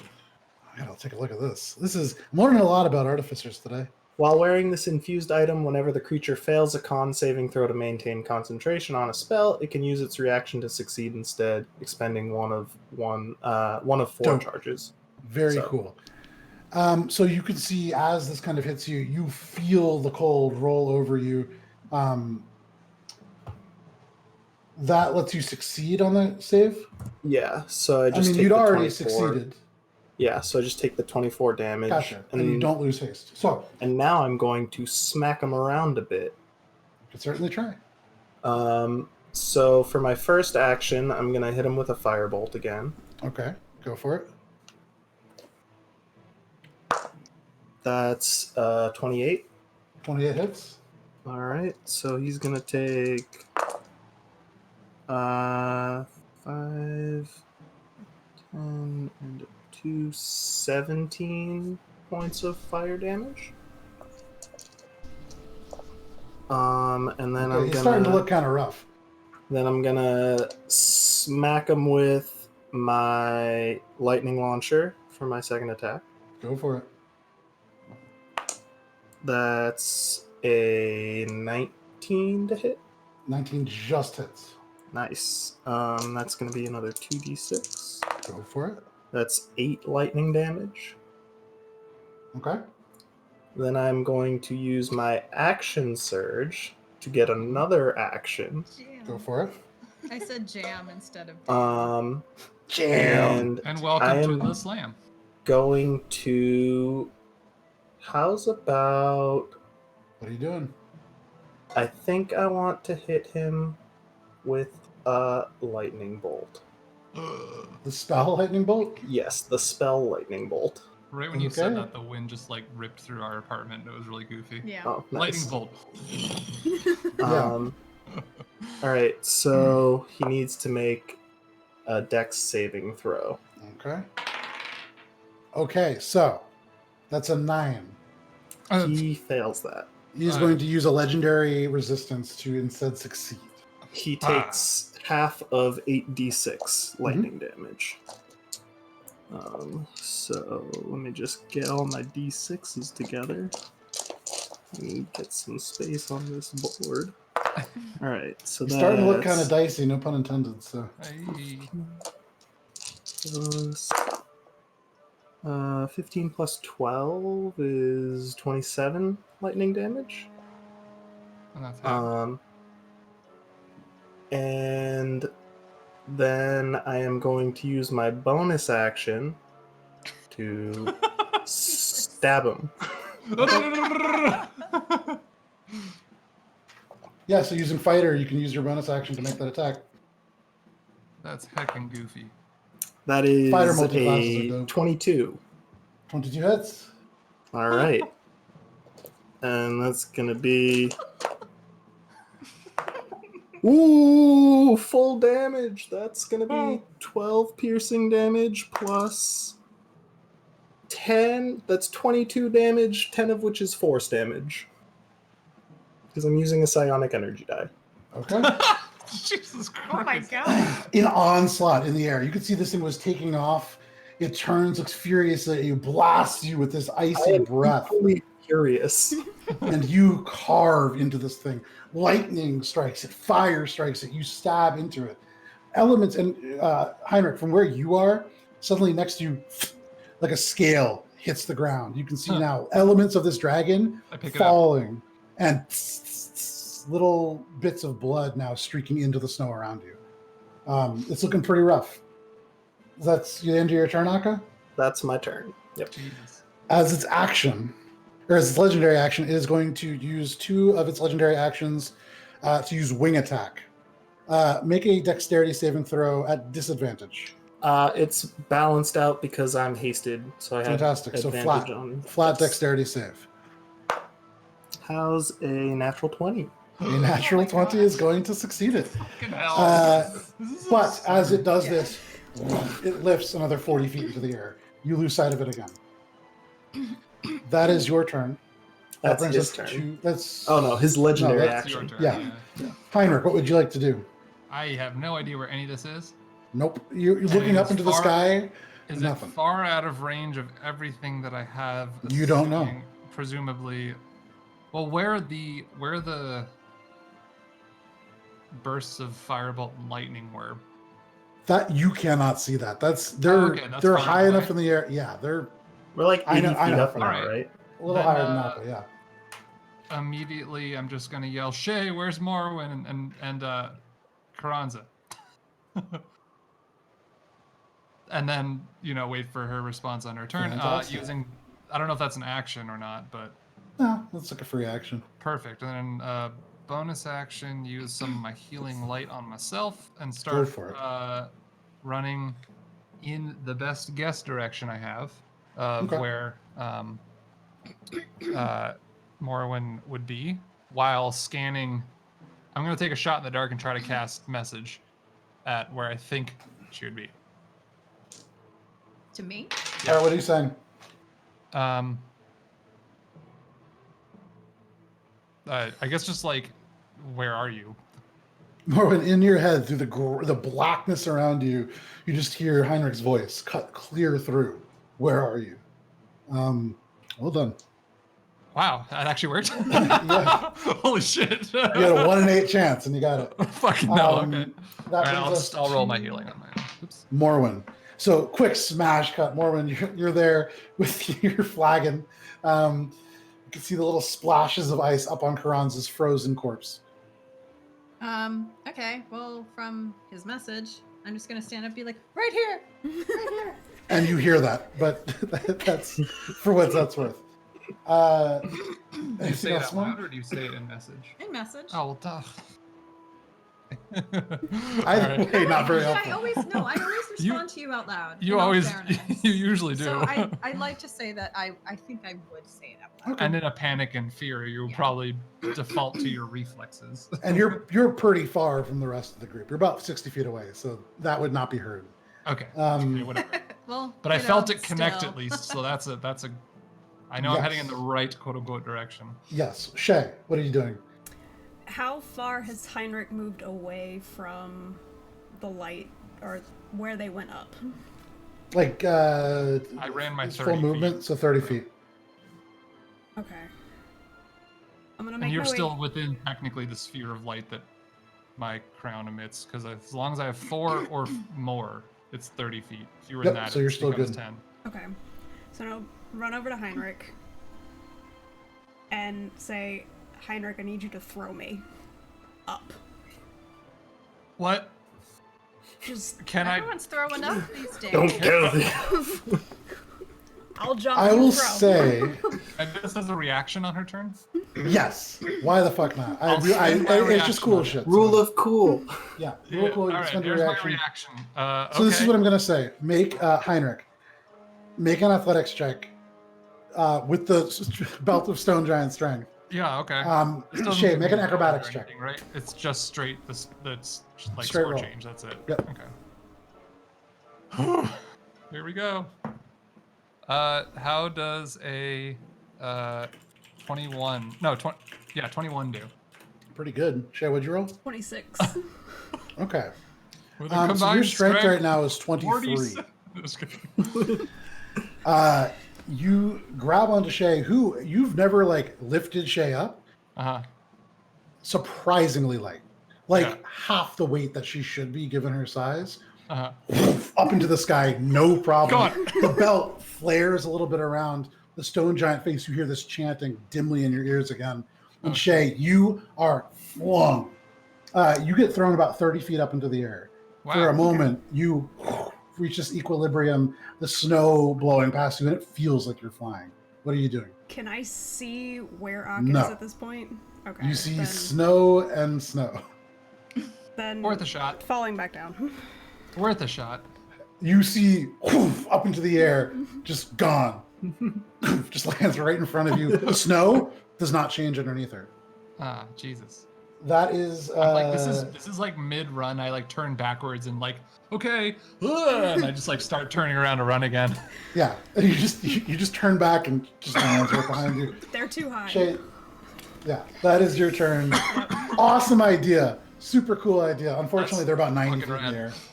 Damn it. It is this dragon's turn. So, I've heard of first Yeet of the all, Dwarf, but never Yeet the Monk. This is fun. does not get its cold breath back. Okay. It is going to.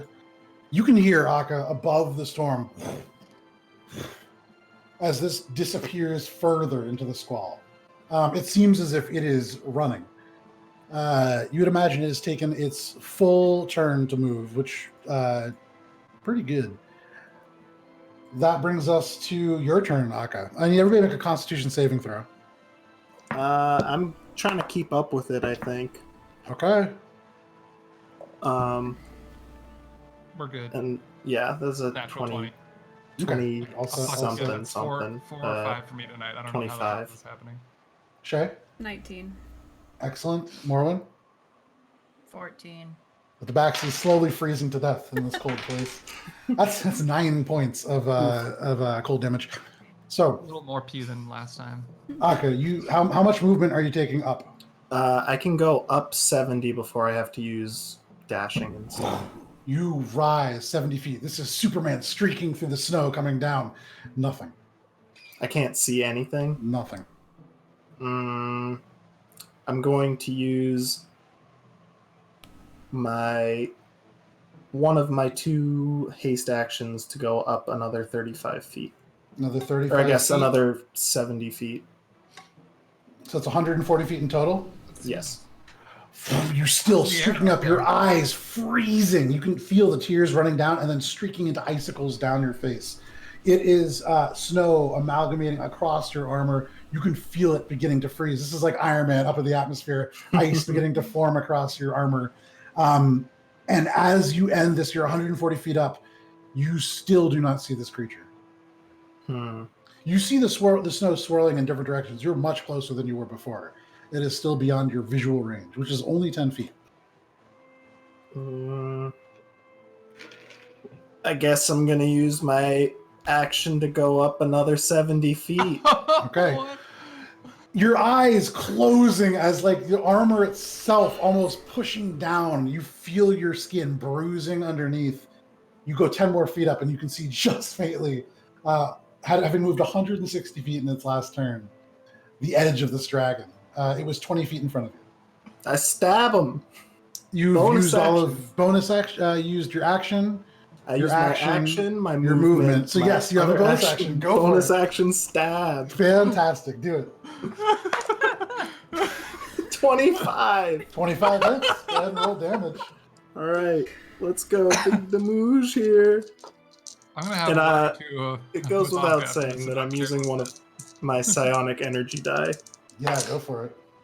Oh, that's an 8 plus 3 is 16. 16? Fucking hell, dude. Tell us how it happens. Fucking hell. I thought this thing was gonna get away. Holy yeah. There was no way without was Aka doing fucking, literally like, everything. Full speed in it, and I just like catch up to it, and it's one of those like shing, and I'm like above it, and then it just starts falling because I just stabbed straight through its fucking heart. Sure. Aka, you fly past this thing, the armor itself damaging you with the weight of it pushing against the momentum that you're generating unnaturally fast. This is the fastest that you have ever moved. Straight up into a blinding storm at a dragon. And as you do flying past, you can barely see ice covering your eyes, but instinctually you move with your sword and you feel the resistance. The sword disappears from your hand as you travel another 70 feet beyond.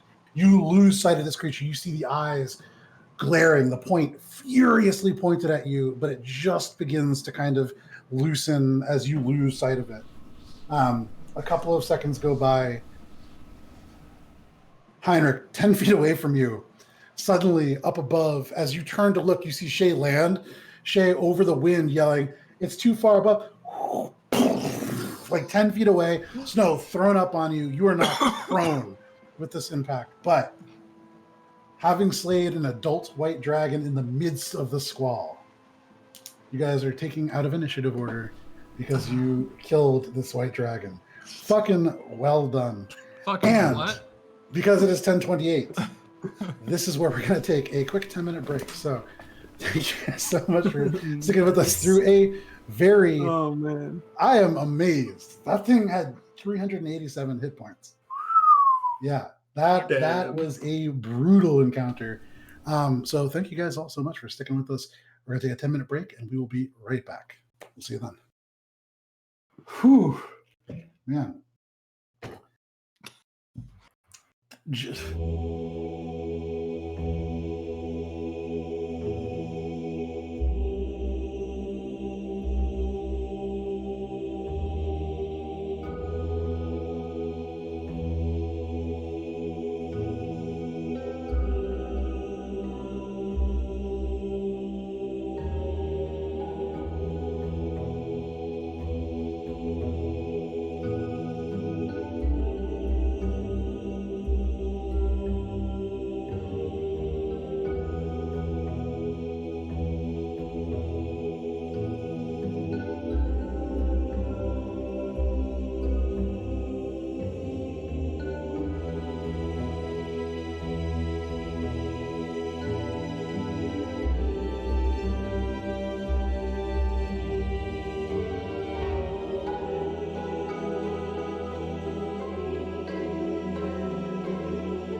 and welcome back to Adventures in Alberon, our Dungeons & Dragons campaign where our party has loosed dragons onto the world and is slowly killing them one at a time.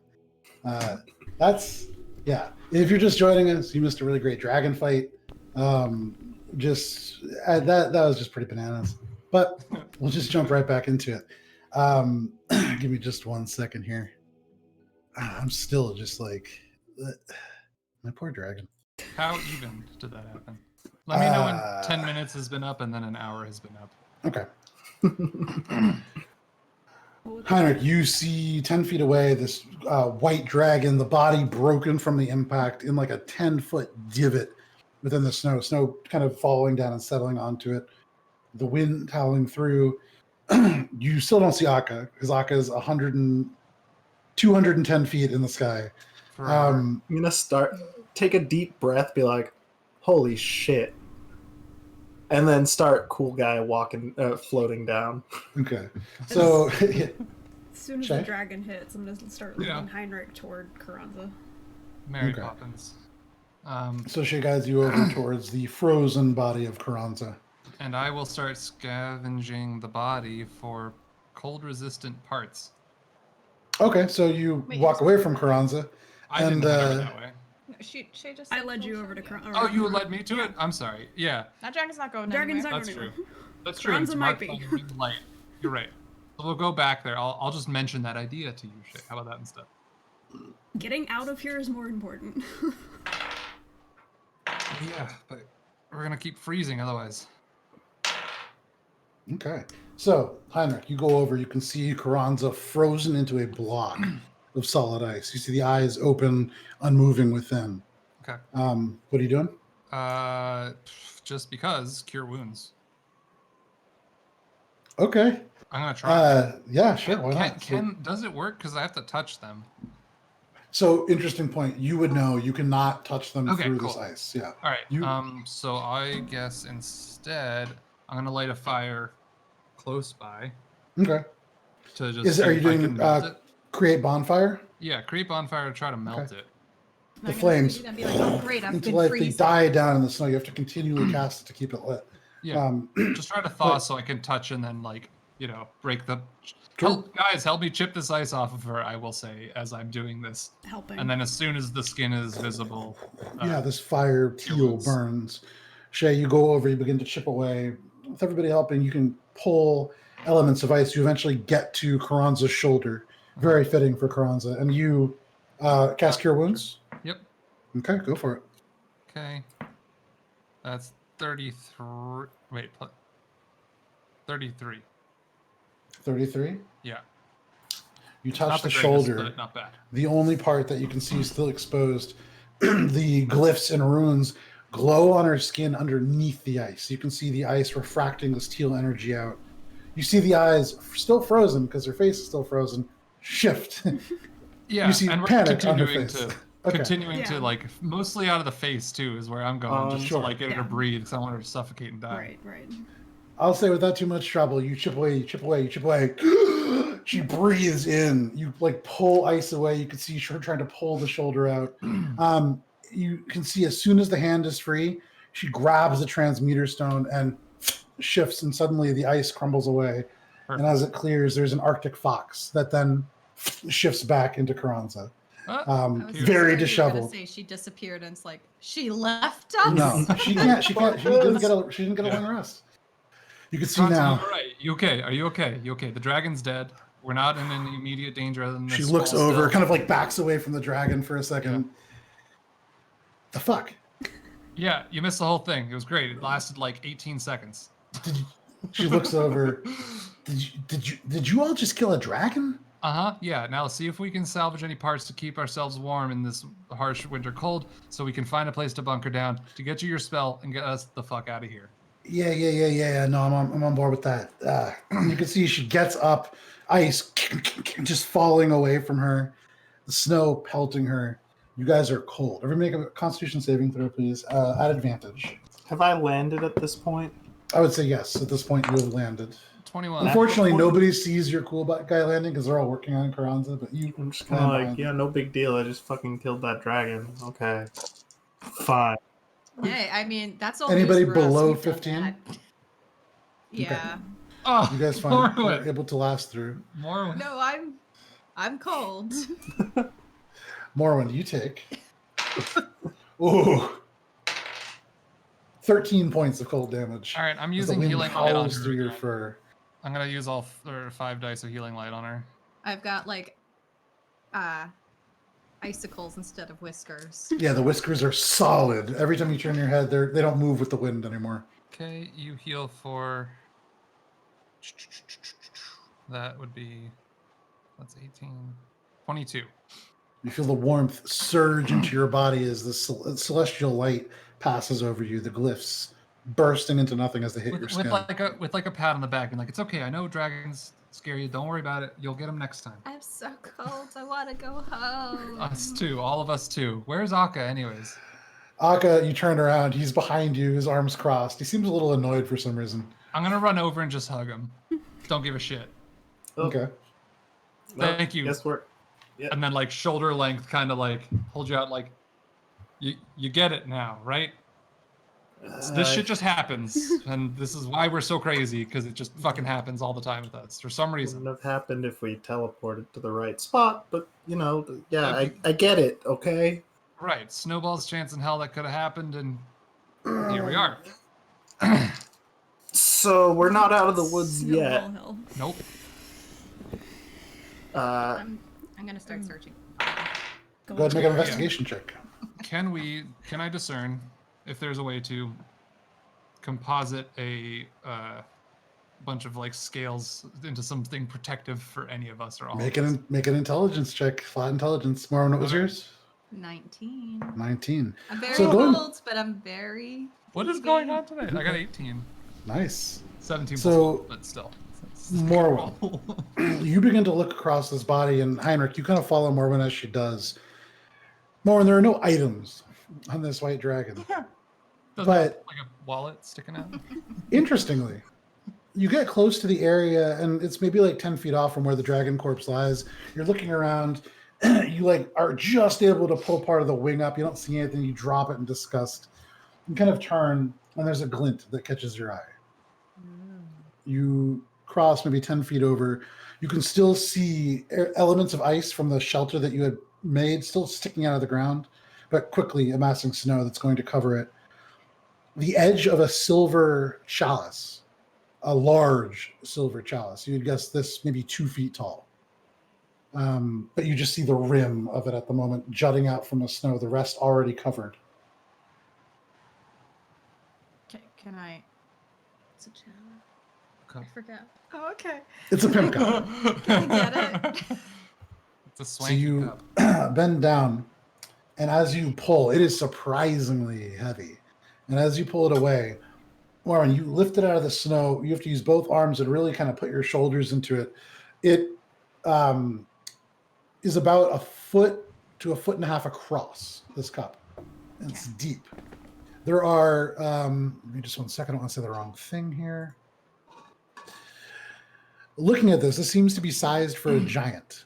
There are 3 massive diamonds on this thing. Not very well worked, but they're huge. You would guess, you having worked around gems quite a bit, each one worth about 300 gold pieces. As you kind of smudge your fur across it and more of the snow falls away, this entire silver chalice is coated in diamonds. The rest of them tiny little pieces, about 50 of them in total, that kind of ring around and form this beautiful kind of pattern. They're rough cut, not especially not. And as you kind of move it away, it's diamonds and sapphires, these tiny little stones. Looks almost like ice encrusting the cup. It's weird because this dragon has no pockets, and you wouldn't imagine a dragon would have use for this. But you find that. Heinrich, with an 18, looking at this dragon, you've seen your friend Guntir harvest the scales off a dragon before, and so you know that that's possible. That's something that you could certainly do. Looking at this creature, you can see from the open mouth, and the eye is even in death, as you see Akka kind of like walking around, still kind of like drawing back from you from that hug. You see the eye in depth is fixated on Akka. But you maybe could do something with that. The teeth are kind of lodged up in there. In terms of preventing cold, you remember before this thing fell, the blood hitting the snow, kind of sizzling up.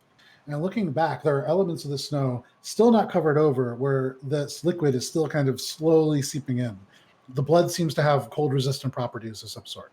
Huh. Okay, that's good to know. So then 2 things. First, Eldritch Blast DI the dragon. I worry someone is watching us through it. You Eldritch Blast, and the eye actually shatters because it is frozen across, shatters inwards, and you see the inside of it out. The elements of liquid kind of oozing down. Those seem to be somewhat resistant to the cold as it seeps into the snow. Okay. This empty socket full of just rough elements of red meat kind of dripping out of it before parts freeze. I'm gonna scoop the eye goop into the chalice. Up, and you can see this large kind of ruined eyeball, the elements of yellow that surround the black kind of beginning to slope, the pupil itself even collapsed inwards on itself. I'm gonna shake it at you. Ew, don't. It's like a giant runny egg that sloshes in this That's chalice. disgusting. Also seems to be somewhat resistant to the cold. Right. Being nearby it, does it provide warmth of some kind? It doesn't provide warmth. Okay. But it does It seem to take itself the is edge off the resistant. cold. Yes. Okay. Should we smear ourselves in the blood of the deceased? Yay! I would suggest that we kind of do as we did before, but perhaps line the inside of it with scales and or the blood. Can I like take a look at this and see, like, Oh, can yeah, I try I also to wanna start analyze the harvesting magical scales. elements of this blood that's dripping out? Make an Arcana check. Heinrich, what'd you say? I just want to start getting as many scales as I can in a relatively, Okay. not time-consuming manner. Roll a d20. That was a 32. I'll help him. Okay. That's a 6. A 6. Okay. It's tough for you. Make another roll because Shay is helping, so we'll say that this flat d20 roll is at advantage. Okay. How does an 18 sound? It's Significantly better. You take your armored hands and reach in. It's tough to pull these scales away. You're trying to just pry them out. Shay, you watch for a second, and as you see it kind of snap away, you see the other one snap away. You go in and kind of try pulling one. And almost like a pine cone piece, it comes away a little easier when you pull straight down. There are some, too, that you find a little bit looser than others around elements of damage. And so kind of going towards the edges of the wounds that you've inflicted on this creature, those scales easier to pull away. You and Heinrich, how long do you guys want to spend doing this? I don't know. I mean, I think we still have plenty of time, so... Yeah, but the Yeah, but we longer gotta we're out find in the shelter. elements, like, Yeah. 5 minutes max. I was gonna say 5 too, so let's go with that. Okay. I would say between the two of you, you guys are able to harvest about 20 dragon scales. All right, I'll just in the bag with those. Sure. I Right into the think bag. one as well. Yeah. I just want one. You can have one white dragon scale. And I'm chasing people around with my eyeball chalice. People run. Carranza stumbles into the snow, hurt still. Akka, with a 30 what? 32. 32. You examine this dragon blood. You put it into your hands, and it's strange because it still is quite cold. It doesn't seem to help with the temperature, but in a way it takes the edge off. And as you kind of wait for the shivers to rack your body that seem to every couple of minutes kind of sweep through, they don't. And though you don't feel any better, it does seem to help in some way. Looking at it, it is this kind of dark red with almost a tinge of purple. There's something within the... you're an artificer. You maybe don't know what hemoglobin is. There's something within the blood that seems to be similar. And it has like almost like an antifreeze-like property. You'd imagine in order to circulate through a creature at these extreme temperatures, it needs to be adjusted for that. From that, you would derive... It would be a really high temperature point that you would need to do it at. But were you able to make this boil? you could probably reduce it down into a sort of sludge or almost like a balm that would be smelly and kind of gross, but would give you temporarily resistance to cold. Okay. I think I would, learning this or discerning this, I would try to collect like a couple vials of this into a thing to then like try to heat up over a fire. Or I'm going to just put it in the vials for now. How many vials are you attempting to get, and or how long are you willing to work on this? Probably like 3 vials of it. Okay. And yeah, I probably wouldn't work too long given the 3 vials isn't hard. This thing, looking at it, the body is ruined, and Morwen and Heinrich just keep yanking out scales where little bits of blood weep down. Easy enough. You can get 3 vials. Okay. Shay, are you taking anything? No, other than helping Heinrich, but Okay. So you guys begin to pull parts away. You watch Carranza doesn't really have anything that she can make a shelter with anymore anyways. So very slowly you watch as with her hands she begins pushing snow up and attempting to start the foundation of a wall for you guys. You guys collect all of these things. It is still dark. It is still cold. What are you guys doing? Shay, have you been able to, I don't know, can you maybe scout and find us some form of structure or shelter or anything we could hide within? What do you mean? There's a dragon right here. Let's just go on that. That seems pretty obvious. If anything else, like a giant is around here and, you know, they're missing their compatriot dragon, which I'm assuming is how this thing found us. Make an insight check, Heinrich. You can see Morwen holding this massive chalice with an eyeball sloshing around inside of it. Insight, we got 25. You look at this chalice, and you look at your belt, and there are similarities to the design. Not direct. You'd imagine that this chalice probably created by dragons. You think back to the swirling snow around the dome that you'd crafted. You remember hearing something after this large creature landed, and you had assumed that it had been a creature dismounting. It could have been somebody throwing this massive chalice and having it kind of land and roll. And you're beginning to wonder, was that bait? Was this dragon led to you? Not necessarily a pet. And then you begin to wonder if these giants were afraid of this dragon and you guys just killed it. That's going to have some ramifications. Huh. Still want shelter. I note that very precariously. Scout. I'm not going to say, let's go look for the giants. I think we just saved them. I would suggest we travel together if we're scouting. If I get lost and can't find back, then we're That's true. And at this point, the wall of light's already gone. Has an hour since the fight passed? No, it's been about 30 minutes. Then the crown is halfway done. Okay. So let's on and together and try to find some, like a mountain, a cave, a dip even. Going down would be fine. I don't care where, but just not on this level. And Heinrich, you remember that you did see the beginnings of a ravine over the course of the combat towards the end. Behind you. You just seen the very beginnings of it. Okay. I'll mention that to Shay and be like, do you think you could find that? And maybe we could find a safe way down. Remember seeing it. I can certainly try. Shay, make a survival check. It's 23. You close your eyes and you visualize where you are, where Heinrich is, where Morwen is, where Akka is, where Carranza is. You see the dragon, and in your mind, you block the wind out, you block the cold out, and in your mind's eye, every person begins to move backwards, and you try to remember by replaying this fight in reverse where you had seen that ravine.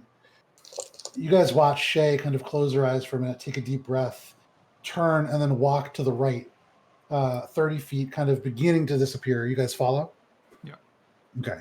You guys follow Shay as she comes to the edge. Just flat snow, but Shay, you kind of kick, and where you kick, there is a divot deeper than the snow should be. You kick again, the snow falls in, and suddenly in front of you, the snow 20 feet long just collapses into this, give me a second here, into this 20-foot deep ravine. You can see kind of Coming off the western wall of this cavern, ice crystals kind of jutting out and forming this almost geode-like effect on the right side. The left side is just sheer ice. From up here, it's fairly dark, difficult to see a lot of detail, but it seems to be not a network of caverns. It seems to be just a crack within this place.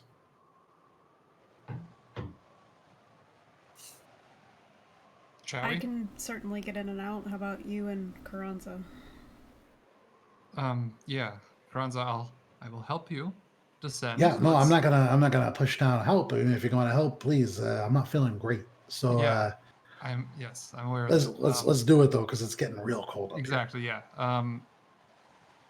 So you said it's 20 feet. Is it just sheer, or is it? The eastern side of this cavern or this ravine is sheer. The western side, it dips in a little bit, maybe like 5 feet, so you don't get a great view, but you can see on the ground these crystals of ice that are kind of coming out, almost like stalagmites. Can I carry Carranza? You could certainly try. I'm gonna just like Okay, yeah. see if I I'll can start lift her and Climbing fly her. down that western Okay. side down. Are you asking her, or are you just picking her up? I'm like, do you mind? I'm gonna get behind her to like kind of get under her armpits, lift her up. She kind of turns. She pushes you away a little bit. Why are you trying to pick me up like a little kid? Can you just lift me up like a lady? She is a lady, and I'm just gonna turn and start climbing down. Okay. Climb You see Heinrich just start climbing. What do I like? Hold her like this, and she jumps up onto my. Do you put your arms out? Yeah, I don't know. I'm like, what do you want me to do? I'm trying to help you. She grabs your shoulder, tries to hop up. You see her wince, her leg kind of hurt. She doesn't have the athletics to jump into your arms. Can you just put your arms down a little lower, please? This is kind of embarrassing, but I did almost just die, so. And he You just killed a scoop her dragon. up. I'm like 10 feet down. You scoop her up. You can't hear this over the howl of the Oh, wind never over the mind. top of this. It makes this whistling sound over the top I of the was just gorge. thinking that though. You pick her up. Dragon, and She puts an arm around your neck to stabilize herself. You can see like she's healed. She's still pretty hurt. But you take her using the winged boots to just flutter down. yeah. No problem. Shay, with your abilities, you can just go straight down this sheer face. Heinrich, what are you just going to climb? Yeah, I'm gonna attempt to climb down. Make an I- athletics check at disadvantage. Ah. It's ice. I can help you. Well, I'll use Pythons to like, if that helps. Make a flat roll. Okay. That's Perfect. Tito. That's sorry, my new skill. No worries. I think if 14. Okay. if I finished in time getting Carranza down, I would like go and sort of spot Heinrich, who's I'm Okay. like, why are you trying to climb down? I could just carry you too. So Heinrich, you get the first Python in. Ting, ting. It, Oh, I want to hammer into the this snow. like. That's Okay. not gonna work, is ice it? picks. That's what's not your gonna strength work, score? It's 23. Oh, yeah, you absolutely fucking can. Oh well, then yeah, I'll just. Right into the snow. And when you do it at first, it's your fist 3 inches into the actual ice. It's You have like, to whoa. pull the Python out a little bit because it's too deep. You wouldn't be shit. able to secure a line to it. A little bit more carefully. Aka, you put Carranza down. She gives you this kind of half bow. Thank you very much. You turn, like ready to spot Heinrich. Heinrich's actually making pretty good progress. But you go up, you spot him down the last 10 feet. Morwen? I am seeing that there's free rides down to be carried, and that sounds appealing. So I shall wait up the top, Okay. to see if I can catch one of these free rides. So as you go to spot Heinrich, Heinrich seems pretty good. He's got 10 feet to go. You look up, you see Morwen just looking down at you, arms out. Help. And I've got the chalice like, hi, It's more like this. I feel like. It's it's big. little help. I'm just like, oh my gosh. I fly up and I'm like, all right. I hop I in his try to mimic arms. the lady Okay. grasp for. Ali, make a strength saving throw. Like, Oh my god, 19.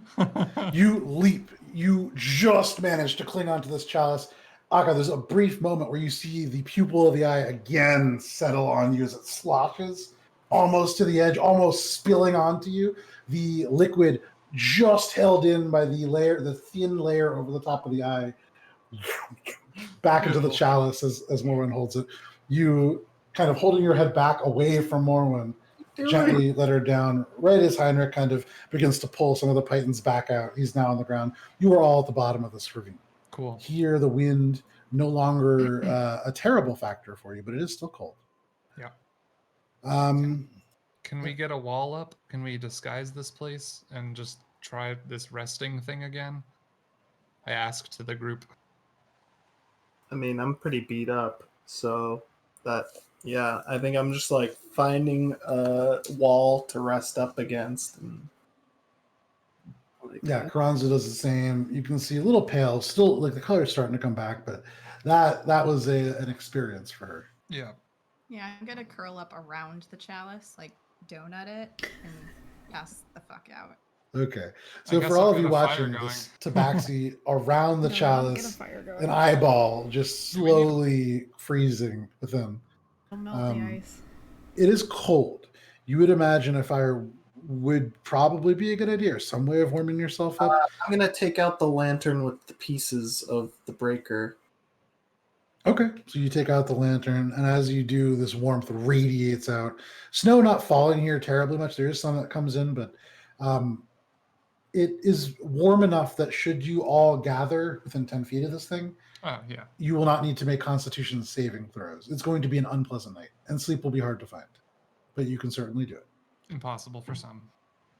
Impossible for some, but that's regardless. Yeah. I just have to meditate or trance. It's gonna be. It's not automatic. Let me say that.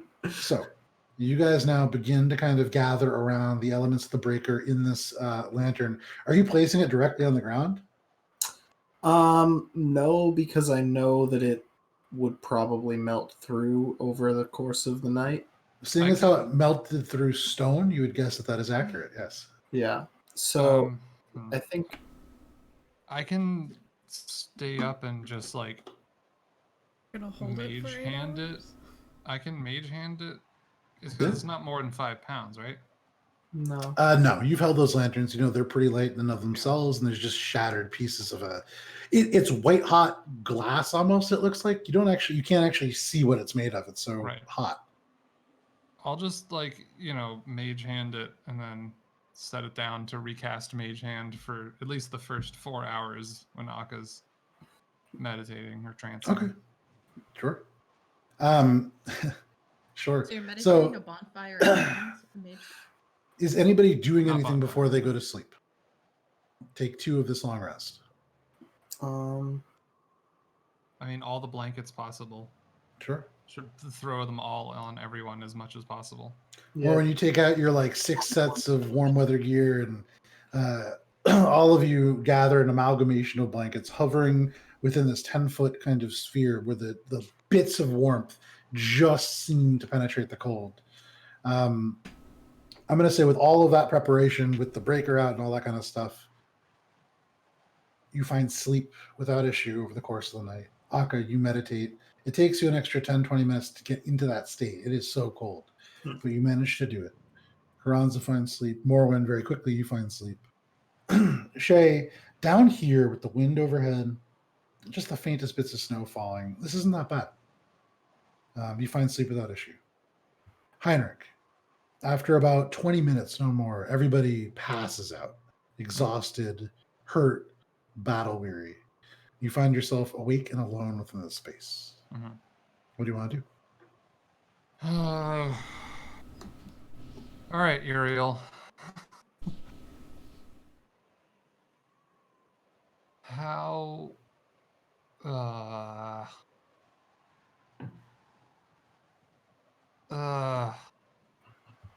please describe to me in detail the entrance to the Cold Forge so that we may more accurately teleport there tomorrow. Please. Is it a question mark? In Celestial? No, but there is if you really want to know, I can write it out and show you later. But there's the way that the circles overlap whenever there's a circle facing straight south on like a given glyph, that would be considered a question mark. A south and northern circle on the edge of them would be considered an exclamation point. There's a few things that and they're not direct translations, but there's the idea of a question, the idea of an exclamation. But you write this long celestial sentence out, and the glyphs fade into the page of this worn book, and they appear reformed. Give me 1 second here. The entrance to Kol Arista is bricked off by huge stones, each inscribed in Dwarvish with the name of those who built the Kol originally. On top of that, a large tiered archway with 4 Dwarvish angels alternating male and female up each side. In the center, in Dwarvish, there is the same riddle that Meliora gave you. No chains, no masters. Enter freely and leave the same. Yep. You will see rusted iron chains that are 3 feet off the ground that stand about 6 inches away from the door. They run the length of this 35-foot archway. And that is the description that you get. Perfect. Copied it down in common.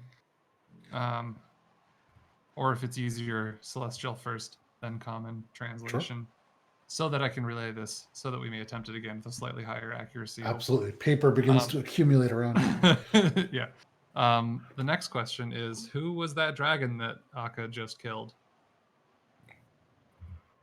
The glyphs disappear and reform. The dragon you faced is Zazastar the Keen. A dragon with flawless memory that remembers and never forgets a slight. Its den is within the Squall, and it had just returned after more than a millennia of sleep. That is what you get. Okay. Should have stayed sleeping. You guys woke him up. Yeah. Oops. And then we put him back to sleep. Yep. You guys made a big mistake, but you are correcting it one dragon at a time. Yeah, that's pretty impressive. Okay, and then I guess the last question is, where's the booty?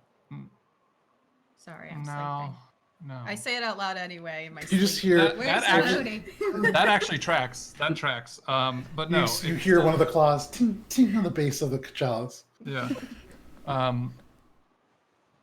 How would we be received should we encounter any of the giants living in this area now that we slayed this dragon? Interesting. So the glyphs sort of disappear, and as they reappear, Uriel states, or the book states, each giant is its own person, but the giants hate dragons. There may be some benefit. There may be a challenge scene. Shit. That's what you got. Perfect. That's all. That's fine. Great. Now, can I use the rest of the time to learn some more Elvish? Or is this a extreme situation where I'm mage handing and reading and staying warm and keeping a lookout? Like, I'm going to say what you can do if you would really like to is you can make a constitution or a concentration check. Go for it. After 4 hours of what you're doing, I could help with whatever as well. Oh, okay. Yeah. So I'll say if you wait for Akka, wait 4 hours, Akka, eventually in this gray dark, nothing has changed when you wake up. You're aware that time has passed. You can see Heinrich, like with one hand moving, you see the celestial hand, this glowing, ghostly teal hand, kind of holding the breaker. You can see he's trying to hold a book. The book is kind of falling. The breaker sways dangerously in the ground. He looks up. Using my psionics, grab the breaker and be like, I can handle that. Just you're here now. Okay, yeah. Thank you. Sorry, I was multitasking, just trying to get ahead of things. I noticed. Thank you. Are you okay? You well? As good as you can be after. Yeah. I know. Good. That's good to hear. I'm glad you're okay. If you got that, I'm just gonna take my mind off of things and just, and I'll hold up the book. Beginner, or what is it? A beginner's guide to Elvish for the common man, or something. It's just, I think, Elvish for the common man. Okay. Yeah. But you have 12. You're on volume 3. Okay. Perfect. Yeah, you're getting through those verbs, but you kind of hold that up, and Aga, you take the breaker. You can mark off either 3 or 4 more hours of Elvish, technically. Sure. For the rest of you, all of you can mark off a long rest. Carranza marks off a long rest. One by one, you find consciousness still in this black space. Heinrich's light now gone. Shay, when you wake up in darkness. Same thing for Carranza, although in the light, you kind of hear her wake up, and then you see this faint kind of glow, purple, from this transmuter stone. You'd imagine Carranza can see in the dark. But you are all now awake. You come to consciousness together. Carranza sort of stands up. All right, are you guys ready to go? Yes, please. Yeah, hold on 1 second. I'm gonna dump out the eye. So wait, Your turn, the eye does not come out. It is frozen within this chalice. I'm gonna pull out my notes and be like, all right, Carranza, I got a little better of a description of the place here, and I'll just go over the notes. but maybe, and this is just a suggestion. Uh-huh. Let's go somewhere like that we know. You sure? First. Okay. I know it adds a day, No, but like... okay. I don't want to do this again. Yeah, we can't afford to fight more dragons. We got to find somebody who's been here or has something from the place. This... Question. Answer. Do we know where the breaker was forged? Or any of these, staffs? Were they not original? Can we only fix them Akka, make a forged? history check. Or, could they be items from there? Do you get what I'm asking? The Zinyi do not know the origins of the Staff of Twisted Fate. They have a rough idea that it's even the idea that it's a triword, not something necessarily known to the Zinyi. Well, the only person who would have known about it would have been Jeruxa, and he wouldn't have known about it over the course of him being the Roach. That is part of the mind that was locked away. That was 23 for the history. Okay. I would say, Shay, off the bat, you do know the breaker was forged by man. Humans created the breaker. That's kind of all you know about it in terms of its origin. Right. Akka, you have an idea that this was forged somewhere to the south.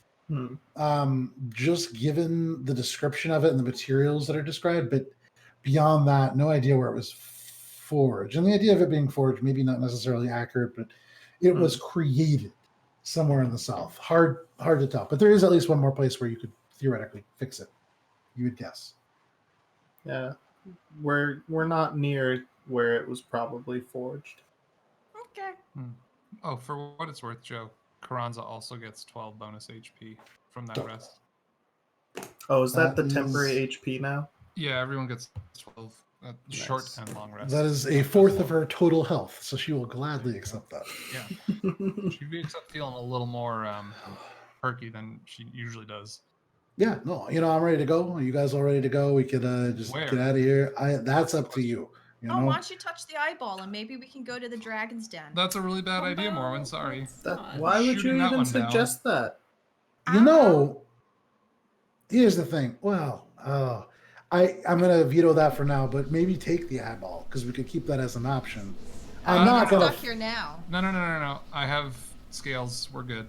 Yeah, okay, so we're good. We don't need bring nothing with us. I'm bringing the cup. That's fine. It's mine. Yeah, keep it. Good luck. Eyeball's mine too. Good luck Unfortunately, because it's stuck. No one wants kind of gross, the eyeball. but also cool. You can keep it. Good luck lugging that thing around. So, let's, where you guys want to go? Yeah, that's the thing. We got Cold Tarang, because we've all been there. We got Squall's End, but we just came from there. It would be kind of weird to go right back, but maybe, I don't know. I feel like, social pressure, not something we should think about so much. Maybe get out of the freezing and cold with the dragons and the giants. If we look a little awkward about it, that's totally fine with me. More just moving forward. I agree. Wait, so Oh wait, having an idea where the Cold Forge is, what's the closest place that we have been? probably Colteram. Oh, probably Squall's End. Oh, Squall's End is probably the closest place to the Cold Forge. Well, that's right, because it we've was only all like been a to. 3-day been. trek, right? It was technically only a 3-day trek on Yeah. foot.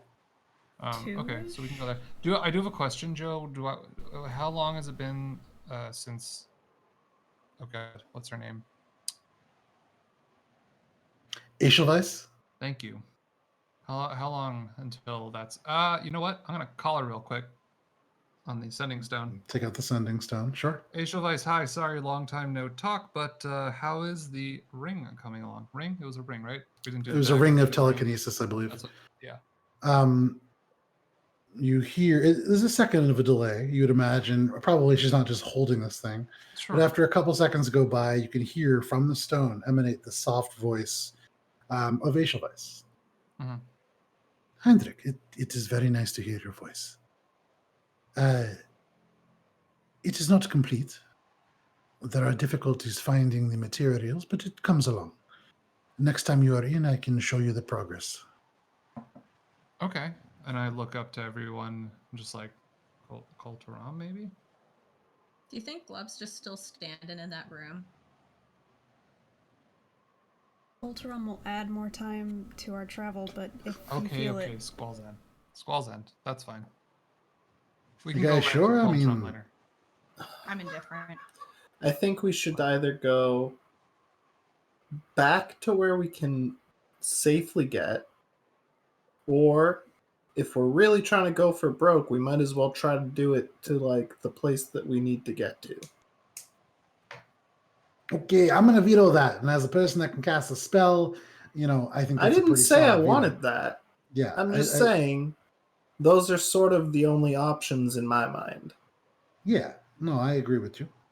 Let's. I'm just saying, we could go to. I can get us pretty much anywhere. I mean, I would like to go somewhere where we have an object from, or a place that I have been before, so that way I can get us there very safely. Let's go on vacation. Cabo. Do we just Yeah, I mean, we could go to Fashore. Let's do. Why don't we just do Squall's End again, and then discuss whether or not we try the teleportation or just kind of hoof it. Everybody good with that? So All let's right. think of anything else that's better. Come on in, just touch the shoulders, Come on. You guys gather in, placing hands on her shoulders. She closes her eyes. You can see Shay, she kind of just grabs onto the corner of your robes. yeah. And kind of concentrates. All right. And here we go. And all of a sudden, there is this stomach in your mouth kind of sensation as your feet seem to almost reverse direction with your head, and you move. And suddenly, for all of you, you find yourselves within the town of Squall's End. The light just beginning to come up over in the horizon. It's about 6 a.m, and the second of the claws of sunset. The claws of storms. It is Thursday, if that matters to any of you. Give me 1 second here. Okay, Squall's End. I didn't install Squall's End. Great. So we'll just do a little bit of classic. You appear within the village of Squall's End. It is dark. You can see elements of orange and yellow kind of beginning to creep across as the sun rises in the east. There's not a ton of activity at this time. You'd imagine most people, and there's no people walking around. You saw before people moving things, and there are still crates and stuff kind of scattered around. You'd imagine they're all within the monastery itself, at least for the night. And looking up, you can see the gates closed. But what would you guys like to do? Find somewhere to relax for a bit. Food, maybe. Well, why don't we just go back to where we first stayed? Back to the I can take you workshop. to Gamble's workshop, or if it's still standing, my house is an option. Or even Craddock's, though there's likely not to be food in either. Should we maybe tell someone that what happened, or Yeah, can't we just go to the place with all your people, Shay? We can. Let's do that. Yeah. I feel like, Okay. given the direness of our situation, keeping everyone as informed as possible is Oh, yeah. probably a good idea. Completely. I mean, the everyone that I see immediately is probably, well, nowhere. They're all sleeping. Figured wait till they're up. Don't want to wake them up and be like, hey, this just happened, but like, okay. I kind of want to wake them up. We Let's- could just fight a dragon. Go to the monastery and we can discuss further from there. Okay, fine. Yeah. Sure. You guys head off. On the way, I want to ask Heinrich to check out my cup. Is there anything fancy about it, or can I start picking off these diamonds? Is there anything fancy about it? I mean, I need like 11 minutes with it, if you don't mind. Could I glance at it? Yeah, you can Sure. just cast it. Or it takes a minute for you. It takes ritual casting for me. So Yeah, you it wanna, so you take it out of Heinrich's hands and shove him into Akka's. Akka, you take a minute as you guys walk, holding the surprisingly heavy cup. The eye slowly thawing here. So, you see already elements of the gelatinous nature bursting, because when something freezes and thaws, that happens. You can see elements of this kind of gooey, white, translucent gel beginning to kind of run away from places. It's pretty gross. But as you cast Detect Magic, this chalice is not magical. Oh, I was not casting Detect Magic. I was going to cast okay. Identify. Great. In casting Identify, this is a chalice. It is not a magical chalice. Okay. This is just a cup. Okay, thank you. I'm gonna take it back, and Okay. I'm gonna, whenever we're seated somewhere, I'm gonna start picking off all the gems, and so I don't have to carry around this big thing. Just, Okay. Sure. just the goods. Make a sleight of hand check as you're walking. Okay. I'm going to go up and be like, if you just wedge a dagger into there, guidance. Okay. Well, Okay. So that would be a 29. As Akka attempts to mansplain this to you, very easily, your talons, or your claws, if they weren't out before, they certainly are now, and you kind of wedge them underneath, just pull off a couple of these little sapphires and diamonds all at once. It will be very easy for you to do this. You'd imagine over the course of your walk, you get a good chunk of amount, but over the next couple of hours, if you keep at it, you can add. It's roughly 50 small sapphires and diamonds that together are worth about 200 gold pieces, and then 3 massive diamonds, each one the size of the palm of your hand, rough cut, not worked, worth about 300 gold pieces each. Cool. Yeah. Wait, what was the first number? 250? It's 50 diamonds and sapphires that together are worth about 200 gold pieces. Oh, okay. And then the second one's 300 each. Okay, cool. I give the empty, now without gem chalice to Akka, and you deserve this. You slayed it. Passes the chalice, little bits of the eye kind of running over the edges now, hanging, kind of bobbing up and down as they're not quite viscous enough to snap. Just kidding. I'll give him a big diamond too. Are you serious right now? And as you take it is made of silver. This chalice is probably worth a decent amount, but also you're given a massive diamond that, as you take it, occupies the palm of your hand. Okay, well, thanks, I guess. So generous, I know. Don't have to thank me. You see, as Better than a Morwen gold a day. puts a fistful of gems into her bag, and then 2 other massive diamonds. You So walk. are we there yet? You reach the gates. Shay, as you get there, the gates are closed, but you can see kind of up on the wall, there's a 3-foot wide, not even a walkway, really just kind of the top of the wall, but there is a monk perched up there, seeing you and seemingly recognizing you, although you don't know this. It's a younger human. You haven't met them before, but seeing you, They look and kind of nod and disappear down the side, and the doors, these massive gates, and drift maybe until there's a 5-foot opening and stop. You can see he's on the other side. He nods to you. He bows to you in a way that shows you deference.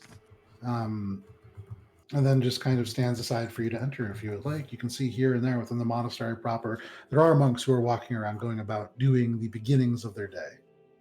Stop and a polite bow back to him and continue in. Okay. You guys all enter the monastery? Mm-hmm. Okay. Oh, yeah. You enter the monastery. And people notice your arrival. Is there anywhere that you guys are going in particular?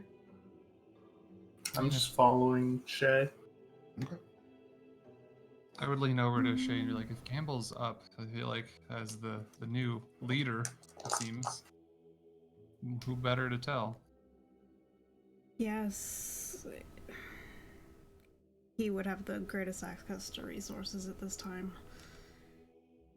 So, moving in that direction. Okay. Where are you going then? Because you have no idea where Gamble is. I don't.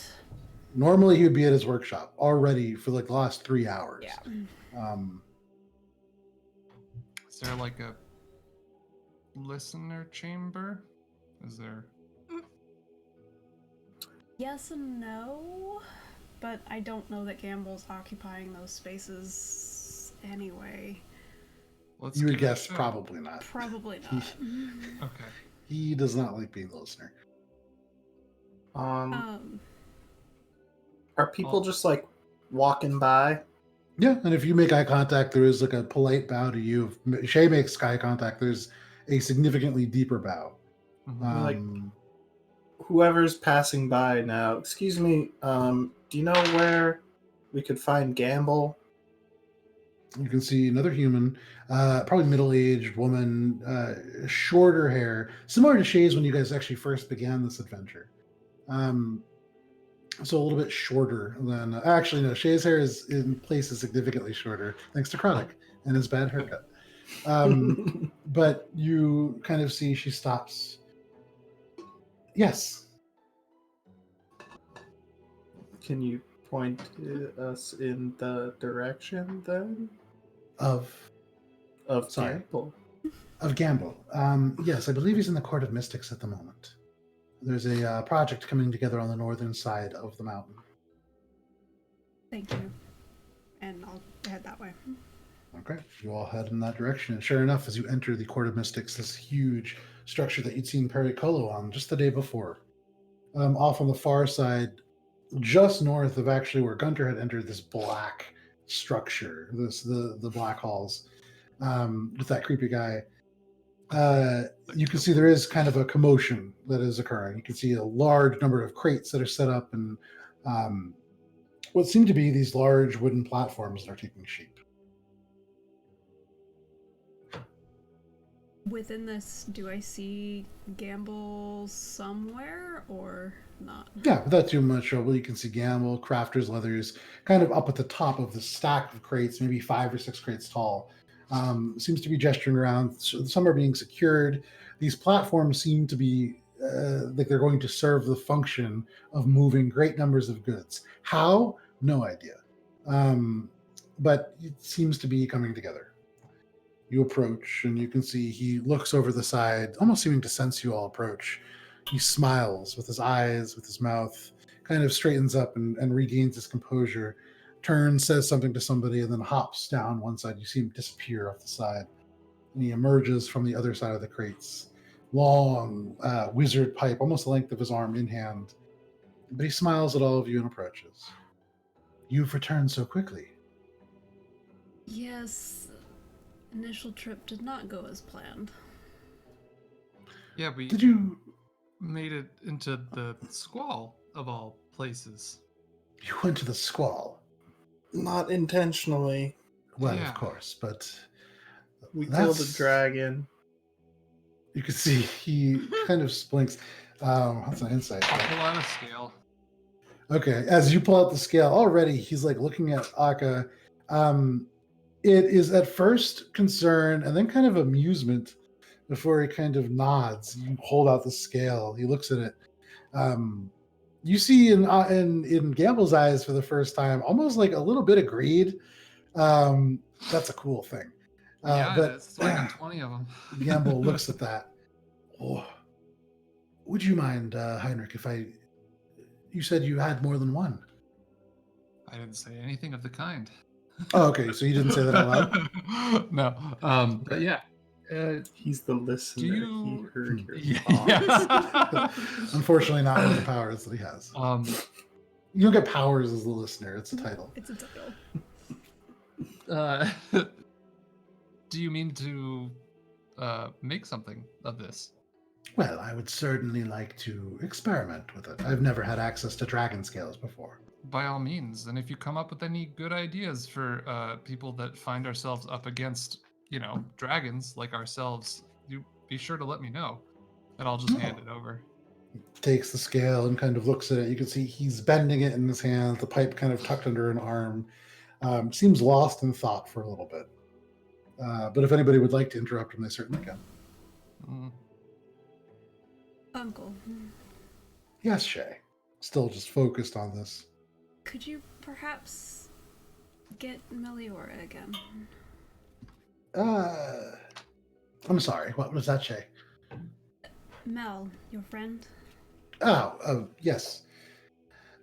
He turns, and even before he finishes turning, there's a monk who's like at his beck and call. Could you please fetch Mel? And they go off. Are you guys doing anything? About 5 minutes later, Meliora is going to return. No. Okay. This Well, monk I'm just returns. sort of like, chatting with Gamble about what he thinks cool properties of this would be. Yeah. And so over Maybe the course of armor those 5 applications. minutes, I don't know, weapon applications. he would tell you that these could certainly be used very easily to kind of resist cold. In armor applications, they can be ground down into a powdered form and applied to arrows and can do a variety of things. He would explain his ideas are a little bit more abstract. He would actually tell you, Heinrich, I believe utilizing these and the properties that they have inherently, we may be able to, combined with a source of heat that is not quite natural, create a displacing field. We might be able to float or fly. Theoretically, it's still something that is just thoughts at the moment. But all ideas are that's thoughts awesome. at one time, and ideas become things. So hopefully, you can look. There's a big group of monks that are still kind of looking towards him. It may take some time for me to get a chance to work on this, but thank you, Heinrich. Hey, no rush at all. I'm just happy to have given you some more, I don't know, toys? Is that a right word? I like to think of it as it's a project of a kind. Sure. Are you interested in a dragon eyeball? Yes. Why would I not be interested in a dragon eyeball? Did you get Thank one? you. Yeah. I'll point over to the chalice that Akka's now holding, I guess. Oh yeah, it's in my cup, right? Yes, it's like oozing down the side of it slowly. Just Every kinda now and then, and like the string stretches back up, and another it slowly comes down, and drops. I'll message to Akka, be like, yeah, quick, now's your chance, get rid of that thing. I'll like hold it up to him like, there it is. Oh my! And he takes it. You can see elements going over the crafter's gloves, but he takes it excitedly. Kind of leans in really close. Oh, this smells terrible. And he tastes a little bit of it. Morwen I don't know popped what I it. was expecting. Well, Yeah. this is fascinating. Morwen, thank you for Yeah, obtaining No this. problem. Here's a little Most would cigarette. not have the foresight to gather something like this. It is quite disgusting, but with the lens of a dragon's eye, there are certain things that I think we could certainly do. I don't know if you know this, but dragons are capable of extraordinary sensory capabilities, at least in the legends. So perhaps utilizing this lens, we can make a device to peer past what you would normally be able to see. This is very helpful. Thank you, Morwen. And you guys thought it was weird. It was Still weird, is. to be fair. Still it's do. completely It still bizarre. is. Mel here. Oh, I want to Mel, ask. so Mel does approach, but yeah, Oh, Morwen, okay. Where's the grung?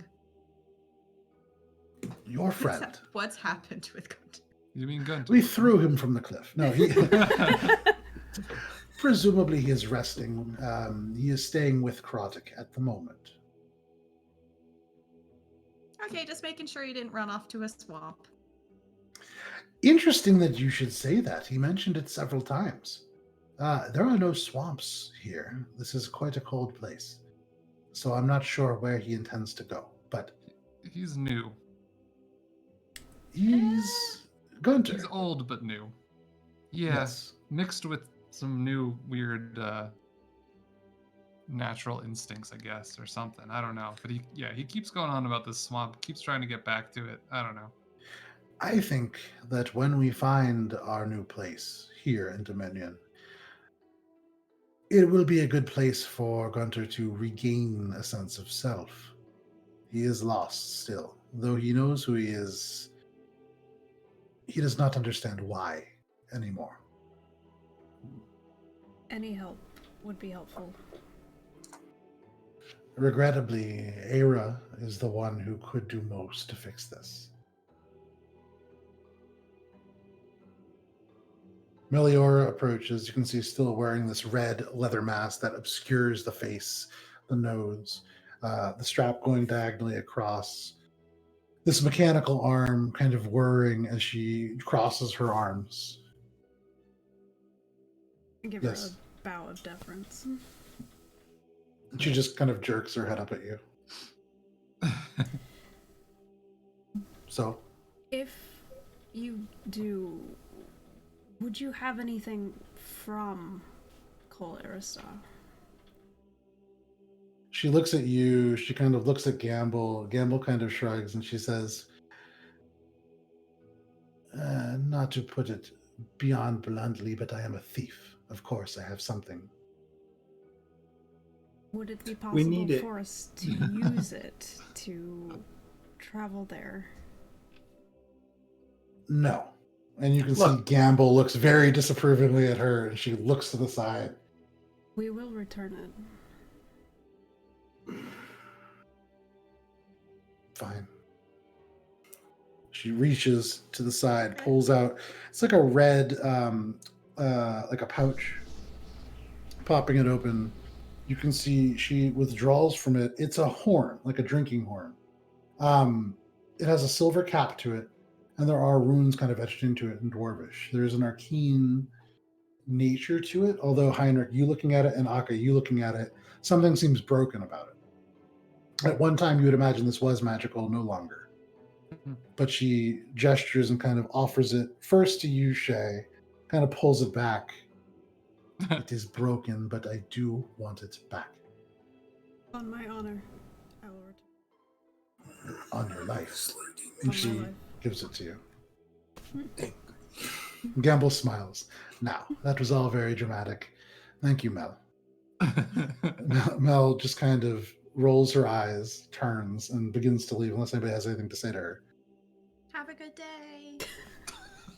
Over the back of her as she disappears, you can hear muffled through the mask, "It is too late for that." Walks off. All right. She's a ray of sunshine. I like her. Gamble turns and looks at you, Akka. Mel's had a very difficult life. Oh, There was like a time. dealing with dragons?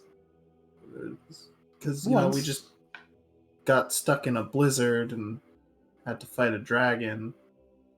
And I'm gonna turn to Gam and just be like, it was his first time. He looks a little confused at you, Morwen, but smiles politely. Dragons are something that have not crossed Dominion soil for a long time.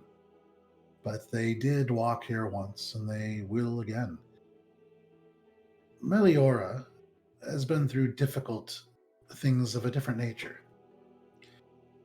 She has not always been as helpful as she is.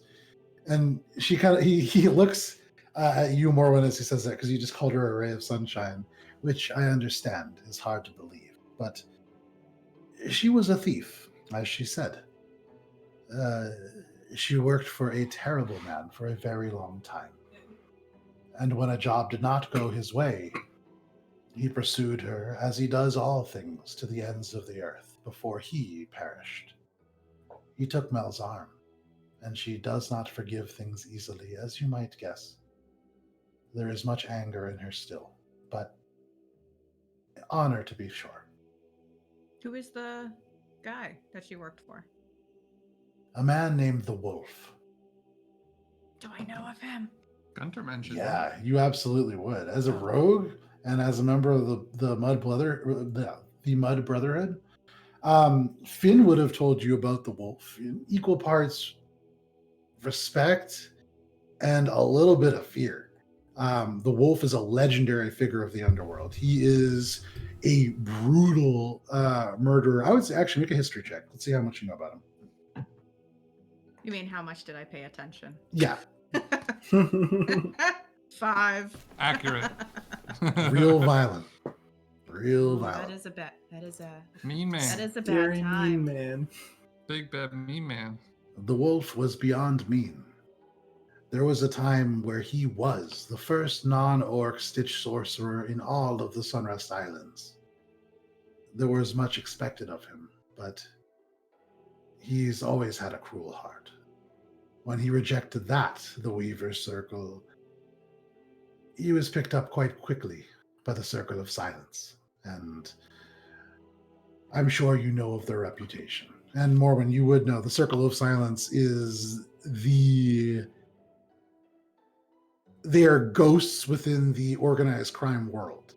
It is a sigil that you've seen before. Guntir actually carried one for a time, but it is a circular face. The eyes are stitched shut, and the grinning mouth, the grin a little bit too long, is also stitched shut. They have members who typically go by a moniker. You know of two. You know of the Wolf, and you've heard of another figure called the Gazelle. But he died at sea some time ago, and there is a part of Melior that does regret not being present.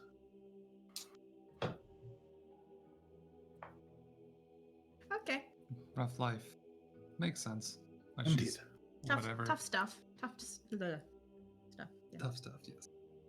Still seems relatively minimal compared to what we're dealing with now.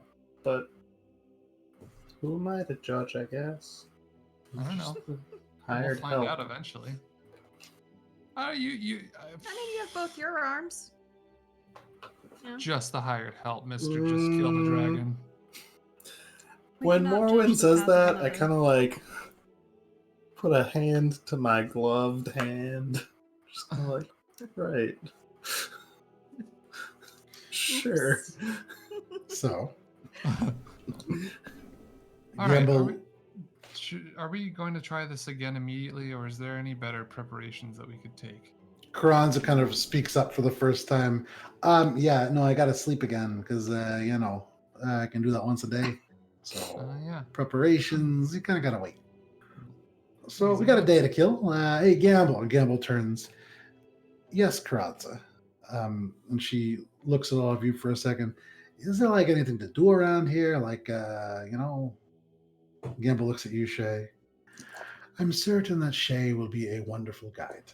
She is patient and perfectly willing to provide an adequate tour, I'm sure. And he looks at you pointedly. In Zinni, I'll say back to him, of course, Uncle. Afterwards, is there something I can do to be helpful while we're here? And in Zinni, he says, as we said before, Shay, you will never be able to fly without a destination. Your path is already set. Returning after a day does not change that. That may be true, but it does not change my...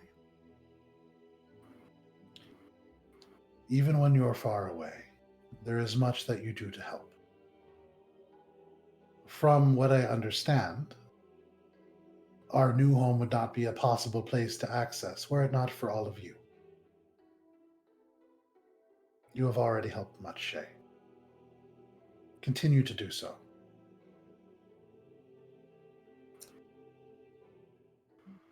Pretty rude. Speaking of which, my duties do call to me, so... Shay... He seems to think for a second, the words almost coming out, the sort of platitude that almost always punctuates Zinyi sayings. And then he doesn't say it. He waits for another beat and then says, "You will define your own path, Shay." And he bows to you Thank you, Uncle. and then walks off. Then nods and walks off. He's swarmed by monks immediately. Logistics, and you guys overhearing the conversation, it seems that somehow they're going to launch these platforms through the air into the valley below. Unclear as to how that's going to work exactly, but there you have it. Thinking about your past experience traveling down Mount Yishi, there's a theme to Gamble's devices. So what are you guys doing now? Kind of left mostly to your own devices. What can I show I'm you gonna be willing to within? help whatever they're doing. Is there anywhere that would have alchemists who could do something with the blood that I have? Alchemy's, Shay would know alchemy's not really, well, I mean, you already do know because you wrote this in you. Not really into alchemy, not like a huge thing. It's not a pursuit of perfection necessarily, at least not one that many people that you know practice. Closest would be Gamble. Probably, yeah. I mean, Gamble will definitely know about alchemy. Okay, well. And he's not quite there. I don't know. Busy. If I had alchemy tools, would I be able to distill this? You could certainly try. You don't know. Well, You haven't done it. I guess I'm wondering what tools I would need to properly distill it. Whether or not I have the actual skill to be able to do it is... Gotcha. I would say, given your artificing nature, for this process, you're going to need something that you could heat this into, and that something will have to have an extremely high melting point, because this will need to get quite hot to reduce in the way that you need it to.